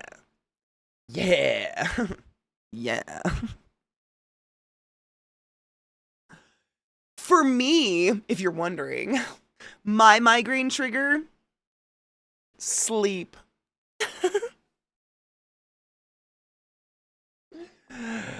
You know what I'm saying? What the fuck? Yeah. Oh, did you sleep too much? Not enough? Migraine. Let's be honest, when it comes to pants, the fashion industry has some sort of vendetta against humanity and has decided to make them fit nobody's body. 100. I so agree with you, David. I agree with you so hard. I think they've literally decided to like mess with us permanently by making it so nothing ever fits anybody ever perfectly. Nothing fits. What up, Zoe? Good morning. I made so much zucchini stuff last night. That also might have been part of why I had a migraine, is I kind of...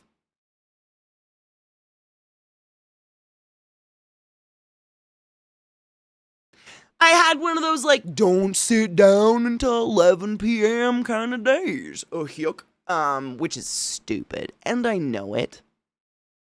But like, I decided to chop up and can like 8 jars of zucchini shit and squash. And I made a ton, I mean, literally pounds of zucchini bread. It is so dense and so heavy, but it worked this time. So, like, if anybody was around last week, I made zucchini bread, and I've made zucchini bread many times in my life. For some reason, I must have fucked up along the way. I don't know what the fuck I missed, but my zucchini bread last week did not rise, and it was just like custardy on the inside. Cooked, but mushy and disgusting and stodgy with soggy bottoms all over the place. It was disgusting. So I had to redeem myself, and it is fucking sexual looking I keep saying banana bread, zucchini bread. So good. I really did. I got the retribution. It's fucking phenomenal. I did a decent job. It's good, but God, I was so tired. Oh, but I wanted to let you know, no Band-Aids. Who last night in Discord was like, I know, but who can't come to dream with all of it? I absolutely chopped the end of this finger off. But like, as much as I could chop the end of my ring finger off without bleeding. Genuinely. Like, there's a divot. You can't see it. I can see it. And I'm just here to not lie. Like, we have to be real with each other, right? Everybody in movie night was like, and I was like, fuck all of you. Absolutely. There is a fucking very clear divot in the end of my finger, but my fingers are so heavily calloused from doing yard work and shit all summer that, like, it went pretty far and no blood, no pain, no nothing, just fear. You know that moment when you, like, do the and you feel it and you're like, okay. Oh, wow, no sting. What did I do? You know it, right? I need to make a quiche. I fucking love quiche. Thank you for reminding me. Quiche and frittatas, to be honest. So it's hilarious, though. I made all of that. I made zucchini relish. So I hand chopped, which was excessive. I need to get some sort of chopping thing or a food processor because, oh my God, it was actually exhausting. And I'm not one to bitch about that kind of shit, but I was tired. I filled up a stock pot like this full of chopped zucchini and onions and bell peppers and then did like some recipe brine or whatever and jarred it all, canned it all. I thought I almost fucked it up, man. I thought they weren't going to seal and weren't going to pop. I think I just overfilled them. So a couple of them burped when they came out of the water bath and then sealed. Does anybody can? Are those still good? Because, like, they're popped.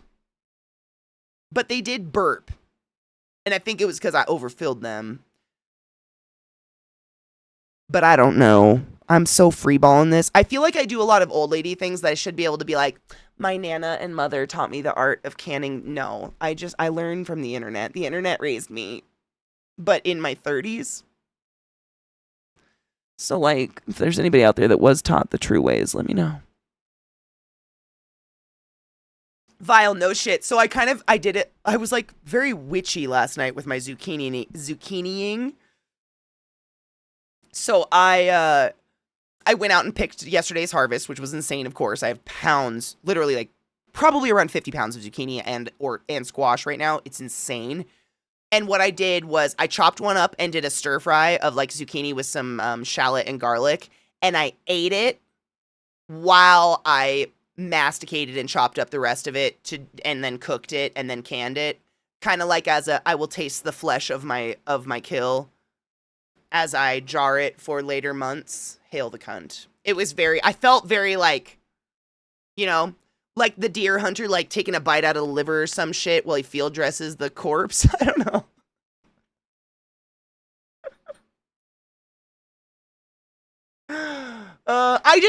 My Nana didn't do any of this. My Nana, you guys know, was raised in a Catholic orphanage. So she was literally raised to be a housekeeper, not a cook. So she was not a cook by any means. My Nana taught me how to make the world's best gin and tonic by the time I was 5, that being said. I also know how to play all sorts of card games. Like, she taught me shit. Just not like this kind of shit. But this is the kind of shit I want to know. So, like, I've taught myself. And I don't drink. So, like, none of that really means anything anymore. And then you're like, is anyone else eating this? Or can I just leave it in? My left hand, the little divot scars? Yeah. I don't know if that one will, if I don't hit the blood circulatory system, will I have a scar or what? It really just feels like I'm missing part of my callus. It's like really sensitive. Like crazy sensitive, like clit sensitive right there right now. And the rest of my fingers, like, I can't feel anything. And I'm not saying for any good reason. I'm just, like, reckless and just pick up hot shit. I don't give a fuck. I'm just like, whatever, that hurt. Okay, move on. Mag, I hope you're doing well, honey bean. I can't remember if I said hi or not. I feel like I'm off the high of this migraine. And I'm stoned, let's be real. I can go see Ghost in concert, but I'm in nosebleeds. I'd be going alone. Worth it or pass? How much are the tickets? Oh my god, the KitchenAid has the... Oh my god, the KitchenAid has a grater? Oh my god, side note, Trouble. I have used that KitchenAid so fucking much. It is... it lives on my counter, and that's saying so much. I have literally less counter space than I do desk space. Not a lot. And there's like air fryer, and there's toaster, and then there's all the like, you know, knives and stuff and all the cooking utensils, and there's a cutting board. Very, very minimal counter space. That fucking KitchenAid has not left my counter. It lives there because I use it. Did you just lick my flesh? Thank you. I use it constantly. It's incredible. It's just like, it's such a utility. I don't feel like it's going to explode every time I use it. Oh my god, you both posted the same, you literally both posted the same attachment at the same time. I love you guys so much. I'm saving that. Oh my god, yes. She died before I could learn her ways, but I still received the goods. Oh, I love that. Passes the brain cell to the next person. That brain cell's been on fire. Hello, sir. I love you. I have veggies pickling in the fridge to be eaten in a couple weeks. Same. Same. I have cauliflower and beans and onions and shallots and garlic. Jalapenos are being pickled. Radishes.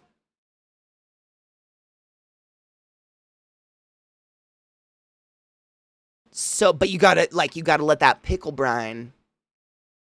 Even when I can them, you know, I actually make them so they're shelf stable, so I don't have to refrigerate them. And you have to wait everything says wait at least 2 months for that real true good flavor. I'm like, okay, it's been 11 days.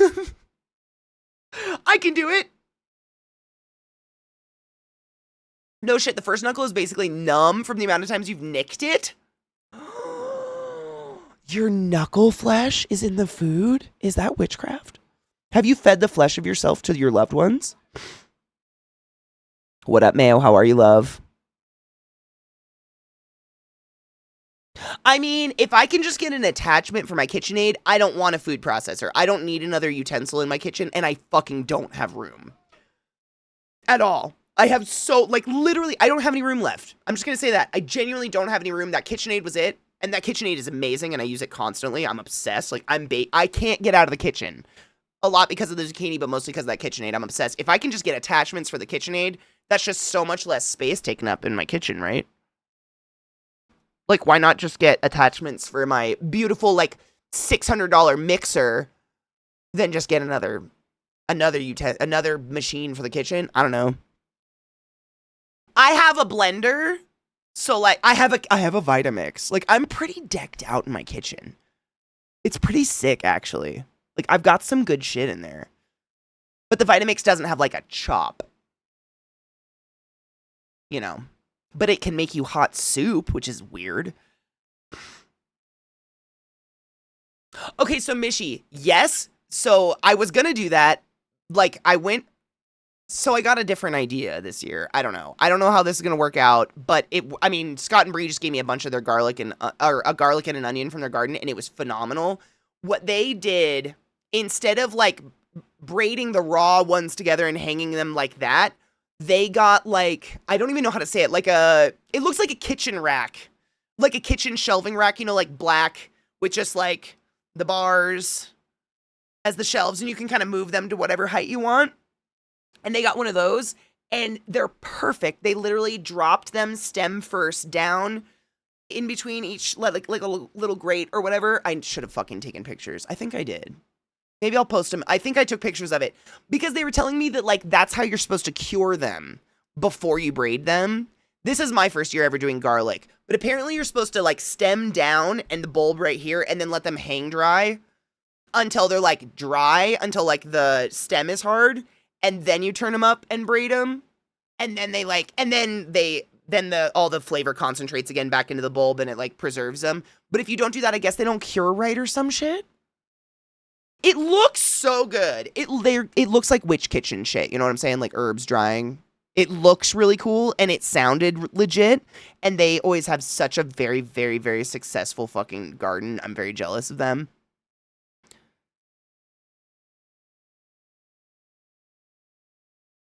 See, I don't have a food processor. I don't want a food processor attachment. That's crazy.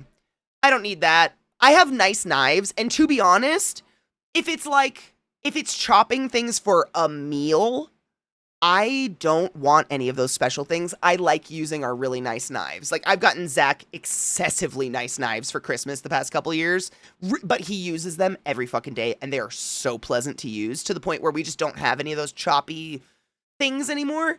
It's just the massive scale of doing canning. That's when I'd like. Or the massive scale of making all the fucking zucchini bread I'm going to make now that I found a legit recipe that works. That shredder to just, because my arm, oh my God, I just have, you know, the like pyramid shredder that you just like forever. My arm hurt. I got sore. And my zucchinis are so big. They're heavy. It like hurts my shoulder. I feel like a puss. My shoulder hurt. From like literally, I could bring you one of them. I actually took a picture of myself for movie night. Because I took a picture of my haul and Knives was like, that one specifically looks like maybe it's not a no thank you. So I had to take a picture with that one specifically. And literally it went from my vagina to my collarbone, to my collarbone, to my sternum. They're huge and they're so heavy. Garlic is so worth the effort. I know. Fresh garlic and onions. Yeah. I have a mandolin. The only reason I will use a mandolin, the only reason, is because it has that it's not an attachment, but you know the thing I'm talking about where it's like, it's got a little handle and it's like a flat piece of plastic, but it's got spikes on it. And basically you put the thing onto the mandolin you want to chop and you use that onto the thing and you just do that. The thing, the guard, that is the only fucking reason I will go near a mandolin. The amount of times I have taken chunks of my hands off on a mandolin. Yes, I have fed the flesh of myself to other people, by the way. Probably on accident. I don't know. Wasn't on purpose. I'm not that kind of person, but like. But now they have that. This was like back when I was in college. I got some cheap mandolin. Did not have that at all. Like you just use your hand and hope for the fucking best. Absolutely not. Absolutely not. Hello, Nana, my love. I don't have the gloves, but the guard, I can't fuck up. Like, there's no way my hand can get to the mandolin. It makes my skin crawl. The amount of times I've cut myself on the mandolin, they're so sharp. Like making ratatouille or something with a tomato, a soft tomato. Oh my God, my skin crawls. Did one of you lick me? Why am I moist? Is it you? Hi, bud. Why are you on that side? Come over here. You want to come say hi? This bub. I swear, dogs, they know, right? He was like, they have been so quiet and so calm all day. And he crawled up on the couch back there with me and laid on my lap the whole morning while I sat there and was sick and just let me pet him and snuggle him. I posted a picture of it on the tweeters, I think. He's just been such a lover. Oh, we're gonna go late. Yeah, I figure I'm just gonna stream up till movie night. I figure we could like date our couch or something. I don't know. It's better than not hanging out at all. With Satan's cock. I feel like that alert is slowed down or something. Boulder, thank you so much for subbing the class, keeping the classy alive, and giving so much 10 months. I fucking appreciate you. Oh my god, I thought you were talking about the musical instrument mandolin. Dude, can you imagine if this whole conversation was about that adorable little, like, mandolin thing from, like, medieval times, and I'm like, I just can't help but lose flesh to it, and then I feed it to my loved ones. Dee-dee-dee-dee-dee.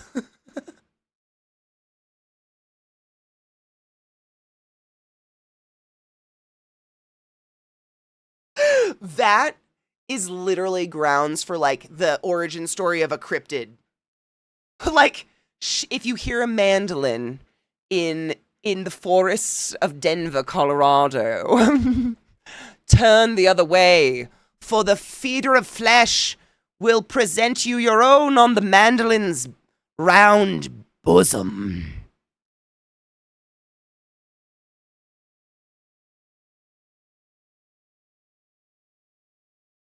You come up with more details. You guys are better at this than me. This is great. No, that's great. That's so much cooler. Like, you're really bad at checking street. Just over and over and over and over again. For those that don't know, a mandolin is like a kitchen gadget for those of us with no knife skills. Would y'all not agree? It's to excessively thinly slice something uniformly. I don't know. What else do you use a mandolin for?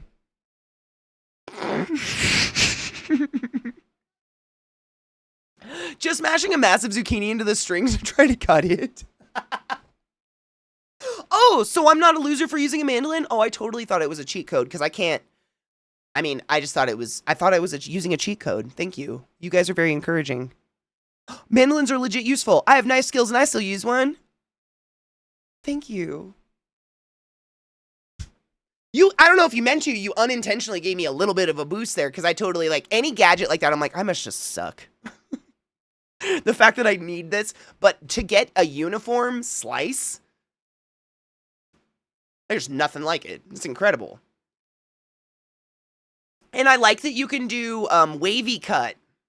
Because there's some veggies where you don't want them to lay flat because they just, like, stick or whatever. So if you do, like, carrots and shit, I love doing wavy cut. Man, come on. How do I now incorporate a kitchen mandolin? Oh my god, wait. Wait, the cutting kitchen mandolin or, like, someone in the kitchen, like, dee-dee-dee-dee-dee? What? Now I'm just confused.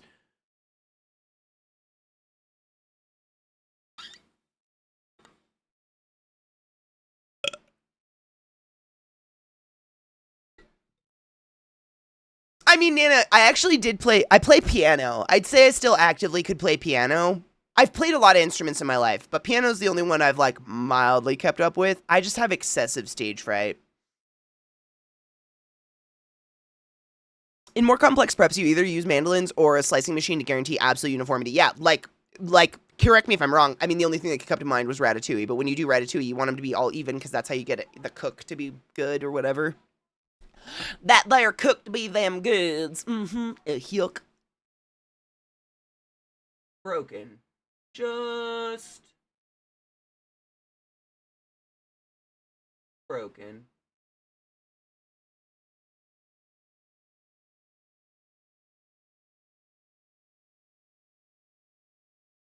Kevlar knit gloves. I haven't sliced my hands on the mandolin since I got one that has the guard. The little I literally have not cut my hand up since getting one of those. Have nothing. It's amazing. Because you can't. I don't think you can. I mean, if you use the fucking guard right, you can't. I don't want to say can't, but you can't. Do you know what I'm saying? I can't, which means a lot. Because if you can cut yourself, I will. A friend of mine got less than halfway through the Superman movie before they lost power in the theater. Oh, no! It's terrifying. Oh my god, the first movie I ever saw in a theater in my whole life, we lost power and didn't get to see the whole movie. I don't know if I want to say what movie it is. Like, how much am I going to age myself? Probably probably not too bad. It was the 101 Dalmatians with Glenn Close. It's so weird that I remember it, but it was the first time my mom ever took me to the theater. But the theater lost power and we just left. And they gave us a refund. It was weird. I don't know if I've ever seen that whole movie. Is it not? It's got to be like late 90s, early 2000s-ish, right?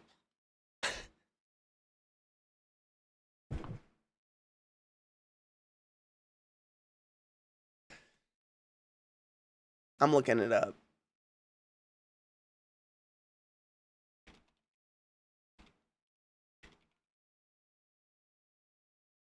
'96. So I went and saw my first picture show back in the 1900s there, youths. Wild. There weren't even cell phone warnings at the beginning of the movie. They didn't have to tell y'all to turn off your pocket shit. This is crazy. How does it feel?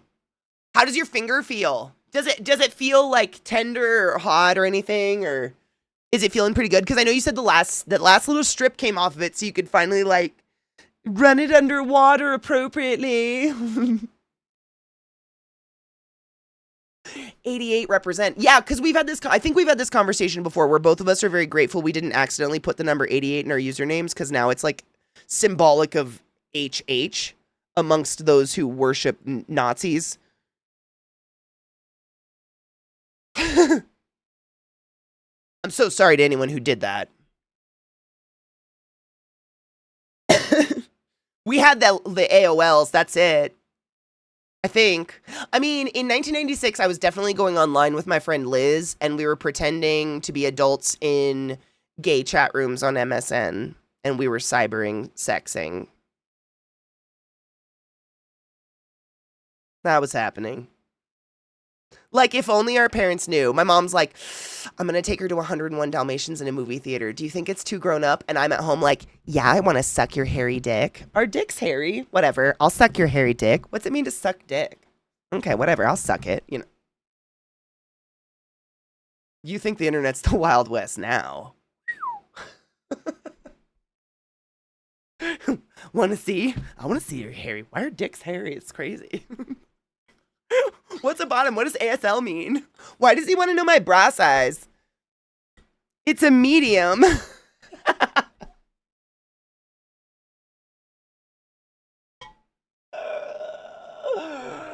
Oh, man. Speaking in, like, fucking leet speak.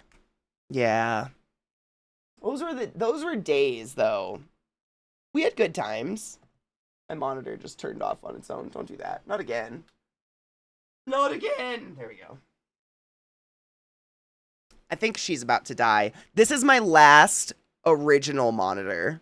Original. This is my last monitor from the original trio I had.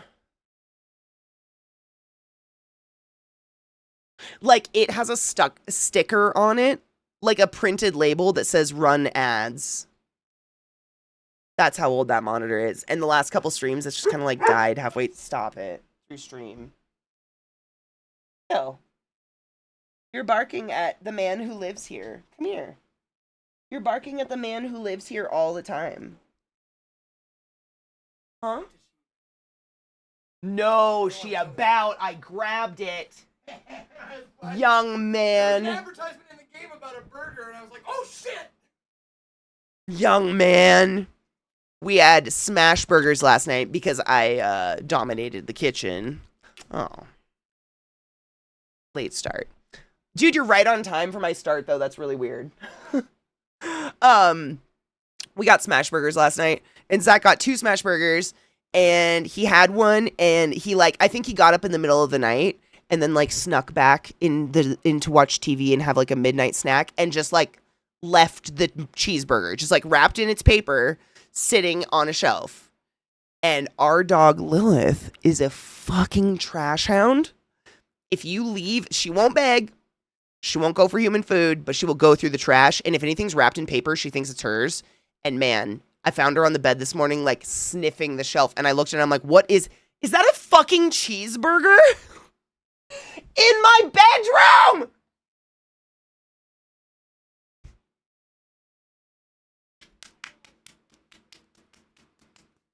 No, she didn't get it, but I kind of wish she would have. Fuck her. I just forgotten midnight snack. The early internet was still nicer than Twitter is now. Dude. I like my my Hootsuite cross posts over on Twitter. And honestly, I'm glad because I've heard of a lot of people's accounts, like, if they're inactive for a certain amount of time, they just disappear, and that's scary to me because I don't want anyone taking my username anywhere, and I just don't need to go through that again, so I've let it cross-post over there, but I haven't looked at that shit in a very long time. Tilly smashing meat? Tilly, get fucking smashed. What? Wait, who's meat? Be nice. Seriously, like, the last thing I found her with, butter paper, like the paper around a piece of butter. I don't know how the fuck she gets it out of the trash. It has a lid. But I found her, like, passionately holding it on the ground and just like, oh. She won't eat the paper. But the butter paper, she'll lick it passionately. I thought she had something. That's her position, like, faced away from me and holding it with her paws when she has something. The good old cesspool days. I don't know if it was the good old days. It's tender. It feels like it's pulling when I bend it too far, and there's still dead spots, but better and slightly itchy. Use the Aquaphor. This is the time, literally. So you can actually, if you wanted to, Viata, I don't know if VA covers any shit like this, but like there is a type of therapeutic massage that is for wound healing to prevent stiffening of the tissues. Because as you can imagine, as all the fucking stories you've probably heard from me tell, there's a lot of weird scar tissue out there that like if you don't start working with it as the wound is healing, then it can heal in a way that like that person can absolutely lose mobility in a part of their body. So when you do the little light coating of Aquaphor that you and I talked about, that's the time. Like usually like when you get out of the shower, the skin's nice and hot and like all that really good blood flow, it's really moisturized, get the Aquaphor on and then sit there and do like exercises. Don't rip the, but you know, you're a smart woman. Like go as far as you safely can and start getting that scar tissue mobile. So it doesn't heal stuck. Because fucking what? What would you even do? I mean, it's an excuse to be stuck, though. I don't know. This is actually a choice on your part now that I realize what we've been talking about. You do you, boo-boo. That's really smart. See, you already know what to do. That's literally, there is a type of massage for that. Like, for instance, I've had people that, like, have a pec flap, meaning we take your pec muscle and sew it to your face. And so we have a massage therapist that actually comes in and starts massaging the wound tissue as it's healing so that that person can eventually fucking extend their head and sit up straight again. Versus if we just let it heal like this, you guys know, I'm sure all of us have scar tissue. It's very different from normal dermis in that it doesn't have the same stretch to it. It just doesn't. It doesn't have the elasticity and the collagen. And so if you let scar tissue just sit like that, you can get stuck. And I mean, eventually a massage therapist probably could help you work it out, but it's so much easier to get it going while it's healing. You might as well. For all the bad that Somi is, there was also a way to build community with other artists or whatever thing you were into. And it's so fucking sad that it's all just ruined now. Legit makes me mad. There's so many communities like that. I feel like all across the internet. Yes. I feel like that's happened many places. I'm fucking pissed about it. It's, yeah, because yes. Yep.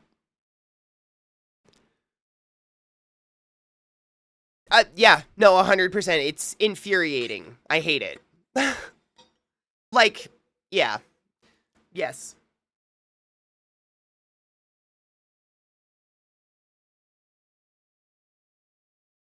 What was vivid? Oh, the flap?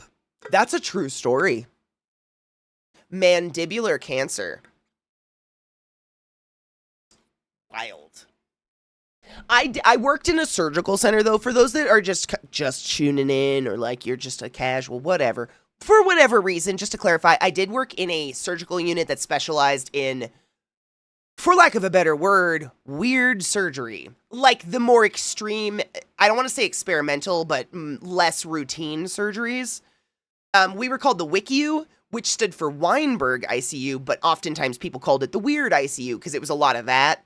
So like mandibular cancer, meaning the entire mandible got bone cancer. And so to eliminate the possibility of it spreading, they literally just removed this entire man's side of his mandible and all the skin, all the muscle, everything included, all the way down to this neck fascia. And so I'm not a surgeon, but literally what I was taking care of was they disconnected the pec muscle from the middle and spun it up and sewed it to the cheek muscles to encase the exposed everything. It was wild. The wound care on it was fucking crazy. It was wild, but I've probably seen weirder. It's just one of the few that come up to memory a lot because I definitely saw the massage therapist and PT working together to maintain some semblance of mobility for this man. Because it was like, what do? You've now sewn your nipple to your face. It's crazy. Fuck cancer, right? Big time. Like a Dr. House unit? Kind of, but like... like, I haven't seen a lot of House, but you know how in House they have like this like mystical boardroom where they sit together and talk about things, and they've got whiteboards and utilities, and like all these people in pretty lab coats like sit together like, oh yeah, let's talk about this. No, that's not real.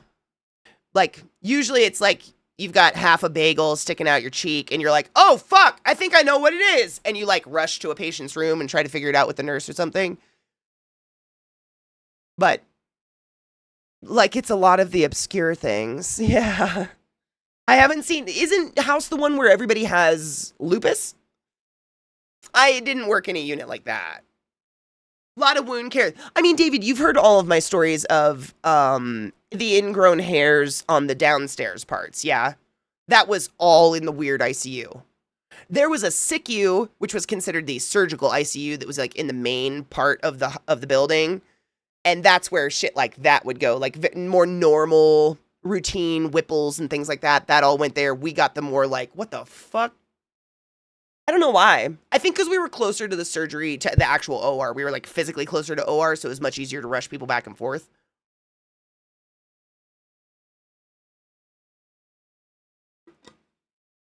Whoa. I knew someone who had something similar, was only early 20s, but was also late 70s, so way more medieval than now, but it looks medieval.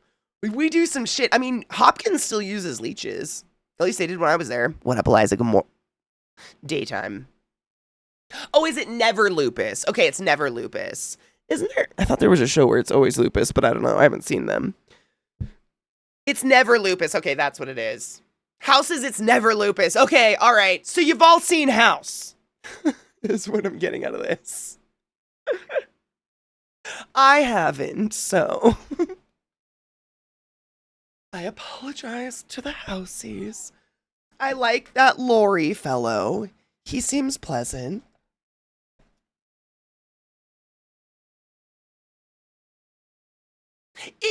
That's everything I've ever seen about House. Like, genuinely, I've seen a few episodes in my life, like bits and pieces of it here and there. It feels more like a Sherlock Holmesy thing.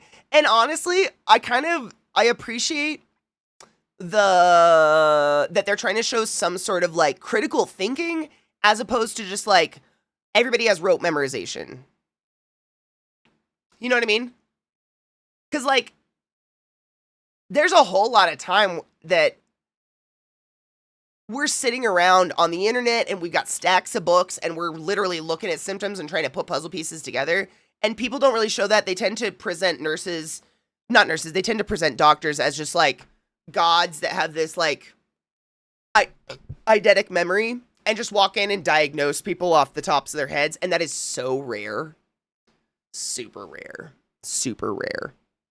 And it's usually, I mean, honestly, I've never seen that happen. Usually it's a team of people who like specialize in something, walking in and being like, oh, I know what this is. I've seen this very recently, or I've seen this before, etc., etc.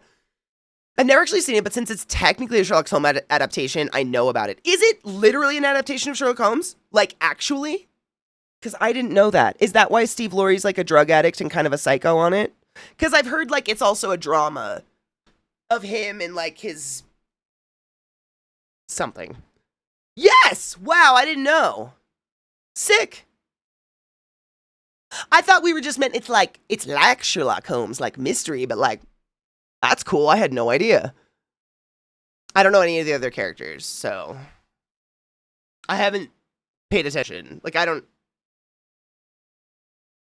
Wait, I already forgot the name of the show. I just did it. Oh my God. Wait, House. Is that the name of the lead character? Like, I don't even know if that's Lori's name. Why is it called House? They're in a hospital. Why is it called House? Gregory, yeah, that's it. I didn't even know that. You know me in medical TV. And so if the writers can't take the time to ask a nurse why those paddles are used in the hospital, they're not, then I can't take the time to watch your show.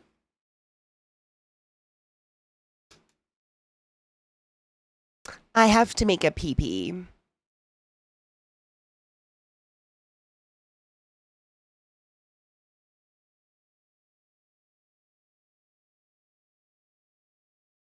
Okay. House is Holmes and Wilson is Watts. I don't know who Wilson is, but I'm going to go with that's a character in the show probably, right? Stephen Fry's in it? In House? See, maybe I haven't seen as much as I think. I think I've seen clips.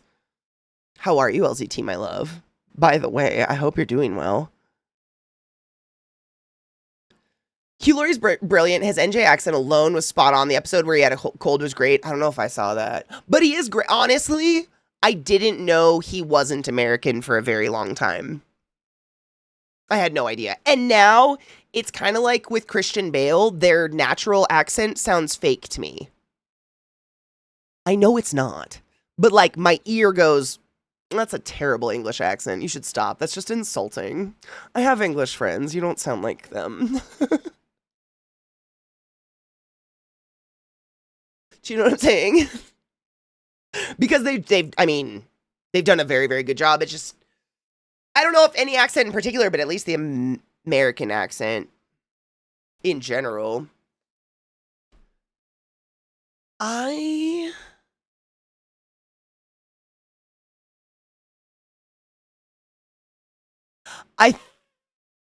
think the first thing I ever saw Christian Bale in was Little Women. That's Christian Bale, isn't it? It's just like, wee little Bale. It's a wee little Bale. Oh, look at him go. Just a little Bale. Delicious. Sorry.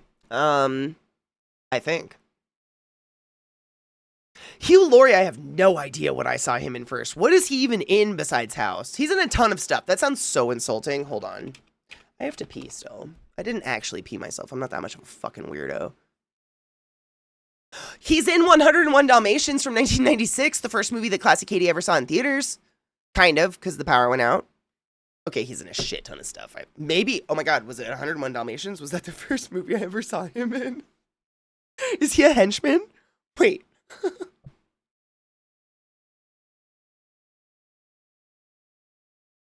He plays Jasper. Jasper! Horace! Shut the fuck up! What? Alright. I'm gonna go pee. Stretch your legs.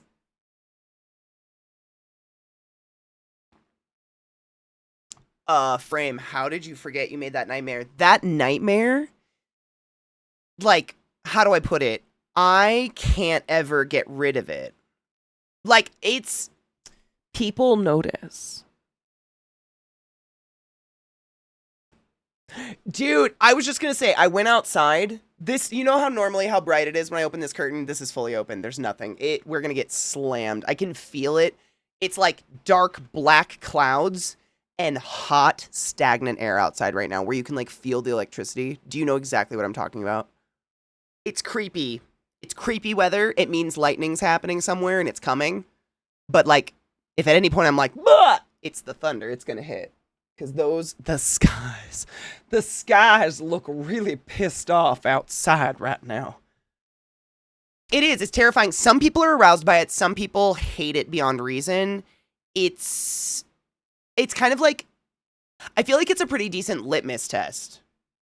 Like, what kind of person are you? How do you feel about my tongue turning into a tentacle and delicately nipping the edge of Zeke's nipple? How do you feel? How does this, on a scale of 1 to 10, like, will you choose to talk about it? That the link you sent, and this is what a smash burger looks like. So if it don't look like that, like the weepy, very thin, very crispy edges of the mince. Not a smash burger. So that's a motherfucking smash burger. That's excessive. I would never get this. The bun in the middle is too much. I don't like a Big Mac. I don't understand the extra piece of bread. I don't know why you're doing this to me. But that's meant, whereas that, I don't know. That looks too thick. I don't know about you, Bake Street. Just coming from, granted, I'm just an American, but the cheeseburger is kind of a way of life here. That looks far too thick. I'm just going off these one pictures, but that I got skeptical when I started scrolling this. That doesn't look like a smash burger either. That looks like McDonald's. That maybe is a double patty smash burger. They're just a little small. But that looks like a good one. Burnt Smokehouse looks good. That looks like a good smash. The Jupiter burger. Wait, no, I did it wrong. Burnt Smokehouse looks good. And so does Manna. I'm guessing that's Manna's. Those look good. That looks too thick. Nothing wrong with a thick burger. It's just not a smash burger. Don't lie. That looks too thick. What the fuck? Did they take a cheeseburger and fold it in half? Did you take a cheeseburger and fold it in half? They took a cheeseburger and just folded it. I hate you, Buck. Fuck you, Buck. Why would you do that? Why are we just folding cheeseburgers in half? Why is Buck like this? Stop that. That looks like a fuck that one. Junk Soho. That looks like a smash burger. I'm just giving you guys an American, like if you guys really want to find it, it's the thin. It's the thin and the crispy that really makes the smash burger. I don't know what the fuck that is. Dumbo? All right. You've got some good ones, but very quintessentially, it comes down to that thinness of the patty, which is why I usually get doubles. And they're always going to be kind of those weepy, crispy edges. But I'm so exaggerating. I'm pointing this out because it's important. Those crispy, burnt, fatty, reduced, delicious edges are what it's all the fuck about. That's the reason we're here. So if you don't have those, I don't know why I'm here. Do you know what I'm saying? Sorry. It was important. I had to look through it. Did you know they took a cheeseburger and folded it in half? Is it bothering anyone else? Sin, oh my god, how are you? Is it bothering anyone else? I fucking hated that. The folded in half cheeseburger? Who the fuck in their right mind does that? No one does that to show off a cheeseburger. Fucking fold it? You can cut it and maybe give me a cheese pull, but like, who does that? Why would you do that? Why would you do that? Culver's does a good burger. I don't know if that's considered a smash burger, but Culver's is tasty. The crust is all what it's about, right, Crispy? At least for me personally. Oh my god, Thark, will you get a smash burger for all of us and tell us if it's wonderful? I love food. Where'd all the rest of the buns go from these double-decker burgers?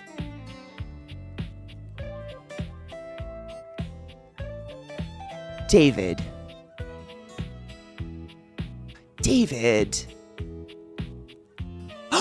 No! They never use the top part of a bun for the middle bun. Where the fuck do all the extra top parts go?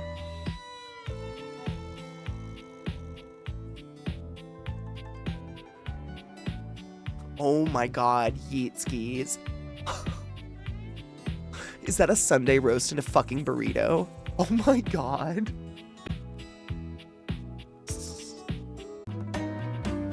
I'm currently fostering a litter of kittens and trying to find them homes. I've had no interest in these 3. If you're near Eastern Tennessee and you've had any interest, feel free to message me.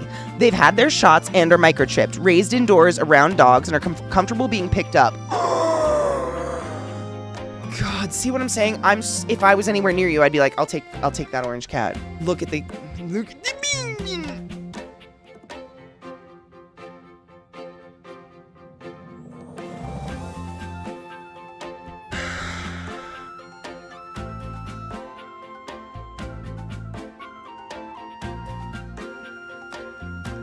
This is Gus.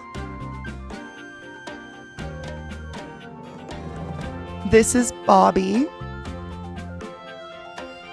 I think I'm in love with Bobby. This is a problem.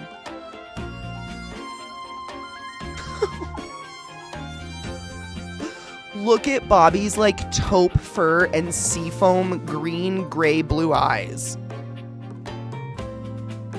Can you even fathom being Bobby and having no interest in you? The audacity. In this economy, you'd be so lucky as to have a Bobby in your life. That's all I'm saying. Look, stop. But look, but stop. But listen.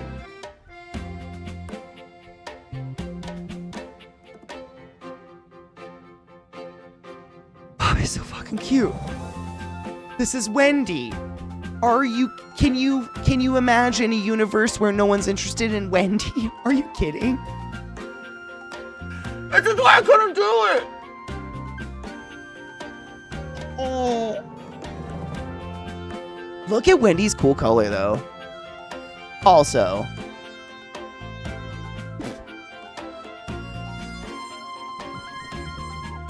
I want to touch the teeth. Feel weird.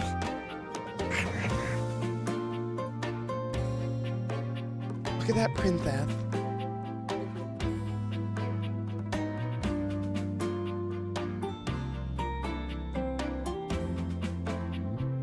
Wendy knows when you don't feel good, and Wendy respects your boundaries. Who doesn't need a Wendy? I'm heartbroken. Every animal needs a loving home. All of them. I know who's mad? If you're mad, get the fuck out. I don't want to talk to anybody who's mad about random animals during stream. This is the open the window, mother. I crave the air. Your cat's so pretty. Like, if she was a people, she's one of those naturally stunning women that you kind of hate. Like, you cunt. Also. I love a Pete. It's so hard. I mean, I love Pete as well, but it's so hard to turn down a little Pete's, like a little kitty cat Pete skis. We have another photo. Please load. Don't taunt me like this today.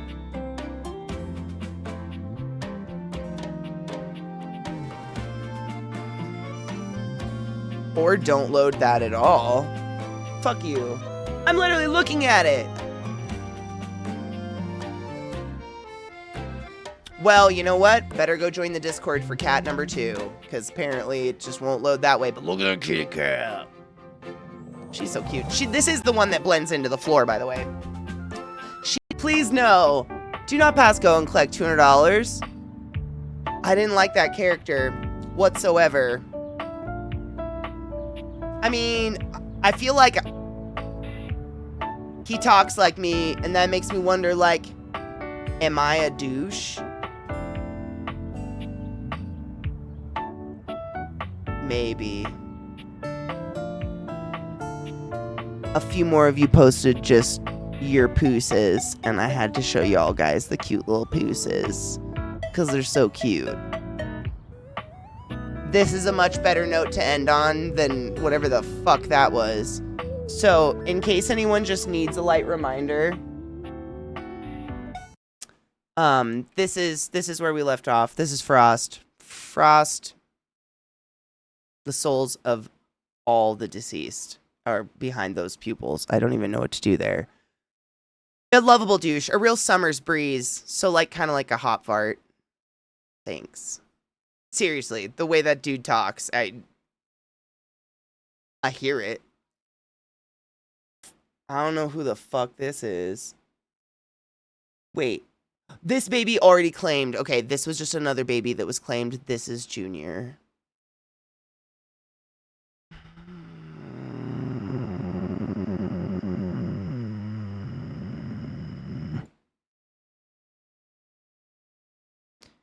I love you so much. I love me an orange kitty cat. I had an orange cat when I was a kid named Cheesy. I feel like I would be an orange cat if I was a cat. I enjoy the orange cat energy. It's just weird and strange. Then we have Henry. Oh wait, I missed Kona's. Kona, don't worry. I did not. You are not forgotten. I see that poos. This is Hendry. If these are in order, this is Hendry and Mystic. Hendry and Mystic are fucking magical. I feel like they would speak in rhymes and deliver you like quests from like a hobbit home in the mountains where they farm goat's milk and like ancient grains. A cream ginger kitten. I'm not kidding. That's one of the kittens that are up for adoption from the bundle that we were looking at earlier. Literally like cream kitten with seafoam green eyes. Mystic judges you from afar. Literally, Mystic sits like a Mystic from Dark Crystal. I don't know if that's what you meant to do. And then the last adorable kitty of the day, a Void. Do you want to come be a Void, bud? Come here. I see you there. Come here. He just came over to say hi as well. We have Voids all around. We're very pro Void here. This Void takes your soul and giggles about it. This is Riku. Here. This is my Void. My precious curly boy Void. Did it rain outside? Are we gonna have to go in the mud probably? No, it's movie night. You get late walks, bud. We hung out all morning though. We had quite the time. Do you see this? There's more like you. You all disappear and we walk on tiptoes and we adults have night lights because of you. Look at her teeth. They match the toenails. Stunning. We love a Void. We love a Void. Your kitty's so fucking precious. Sir Riku! I know that cat. That's a beautiful kitty cat. I love a Void. I love all animals. Cat's Quest? Wait, no? Is that where I get to be a... Stop it. That looks cute as fuck. No, I do have a couple cute cat games, though, that are, like, being cats or, like... a village of little chibi cat people. I can't even remember the names of them, but they're in my Steam library. That being said, it is 5:20, which I'm going to cheers when I get to movie night. It is so fucking late. Movie night is every night at 7 p.m. Eastern Standard. We just ended up, and by we, I mean me, ended up going way too late because we had to date that douchebag, and then we had to look at some adorable kitty cats to cleanse our brains. Yeah, you're adorable, bud. I love you. You're great. Thank you. I have to pee. Thank you. Right on the bladder. Right on me bladder. Oh, Rod. Dude, we never get to raid Rod. Raid.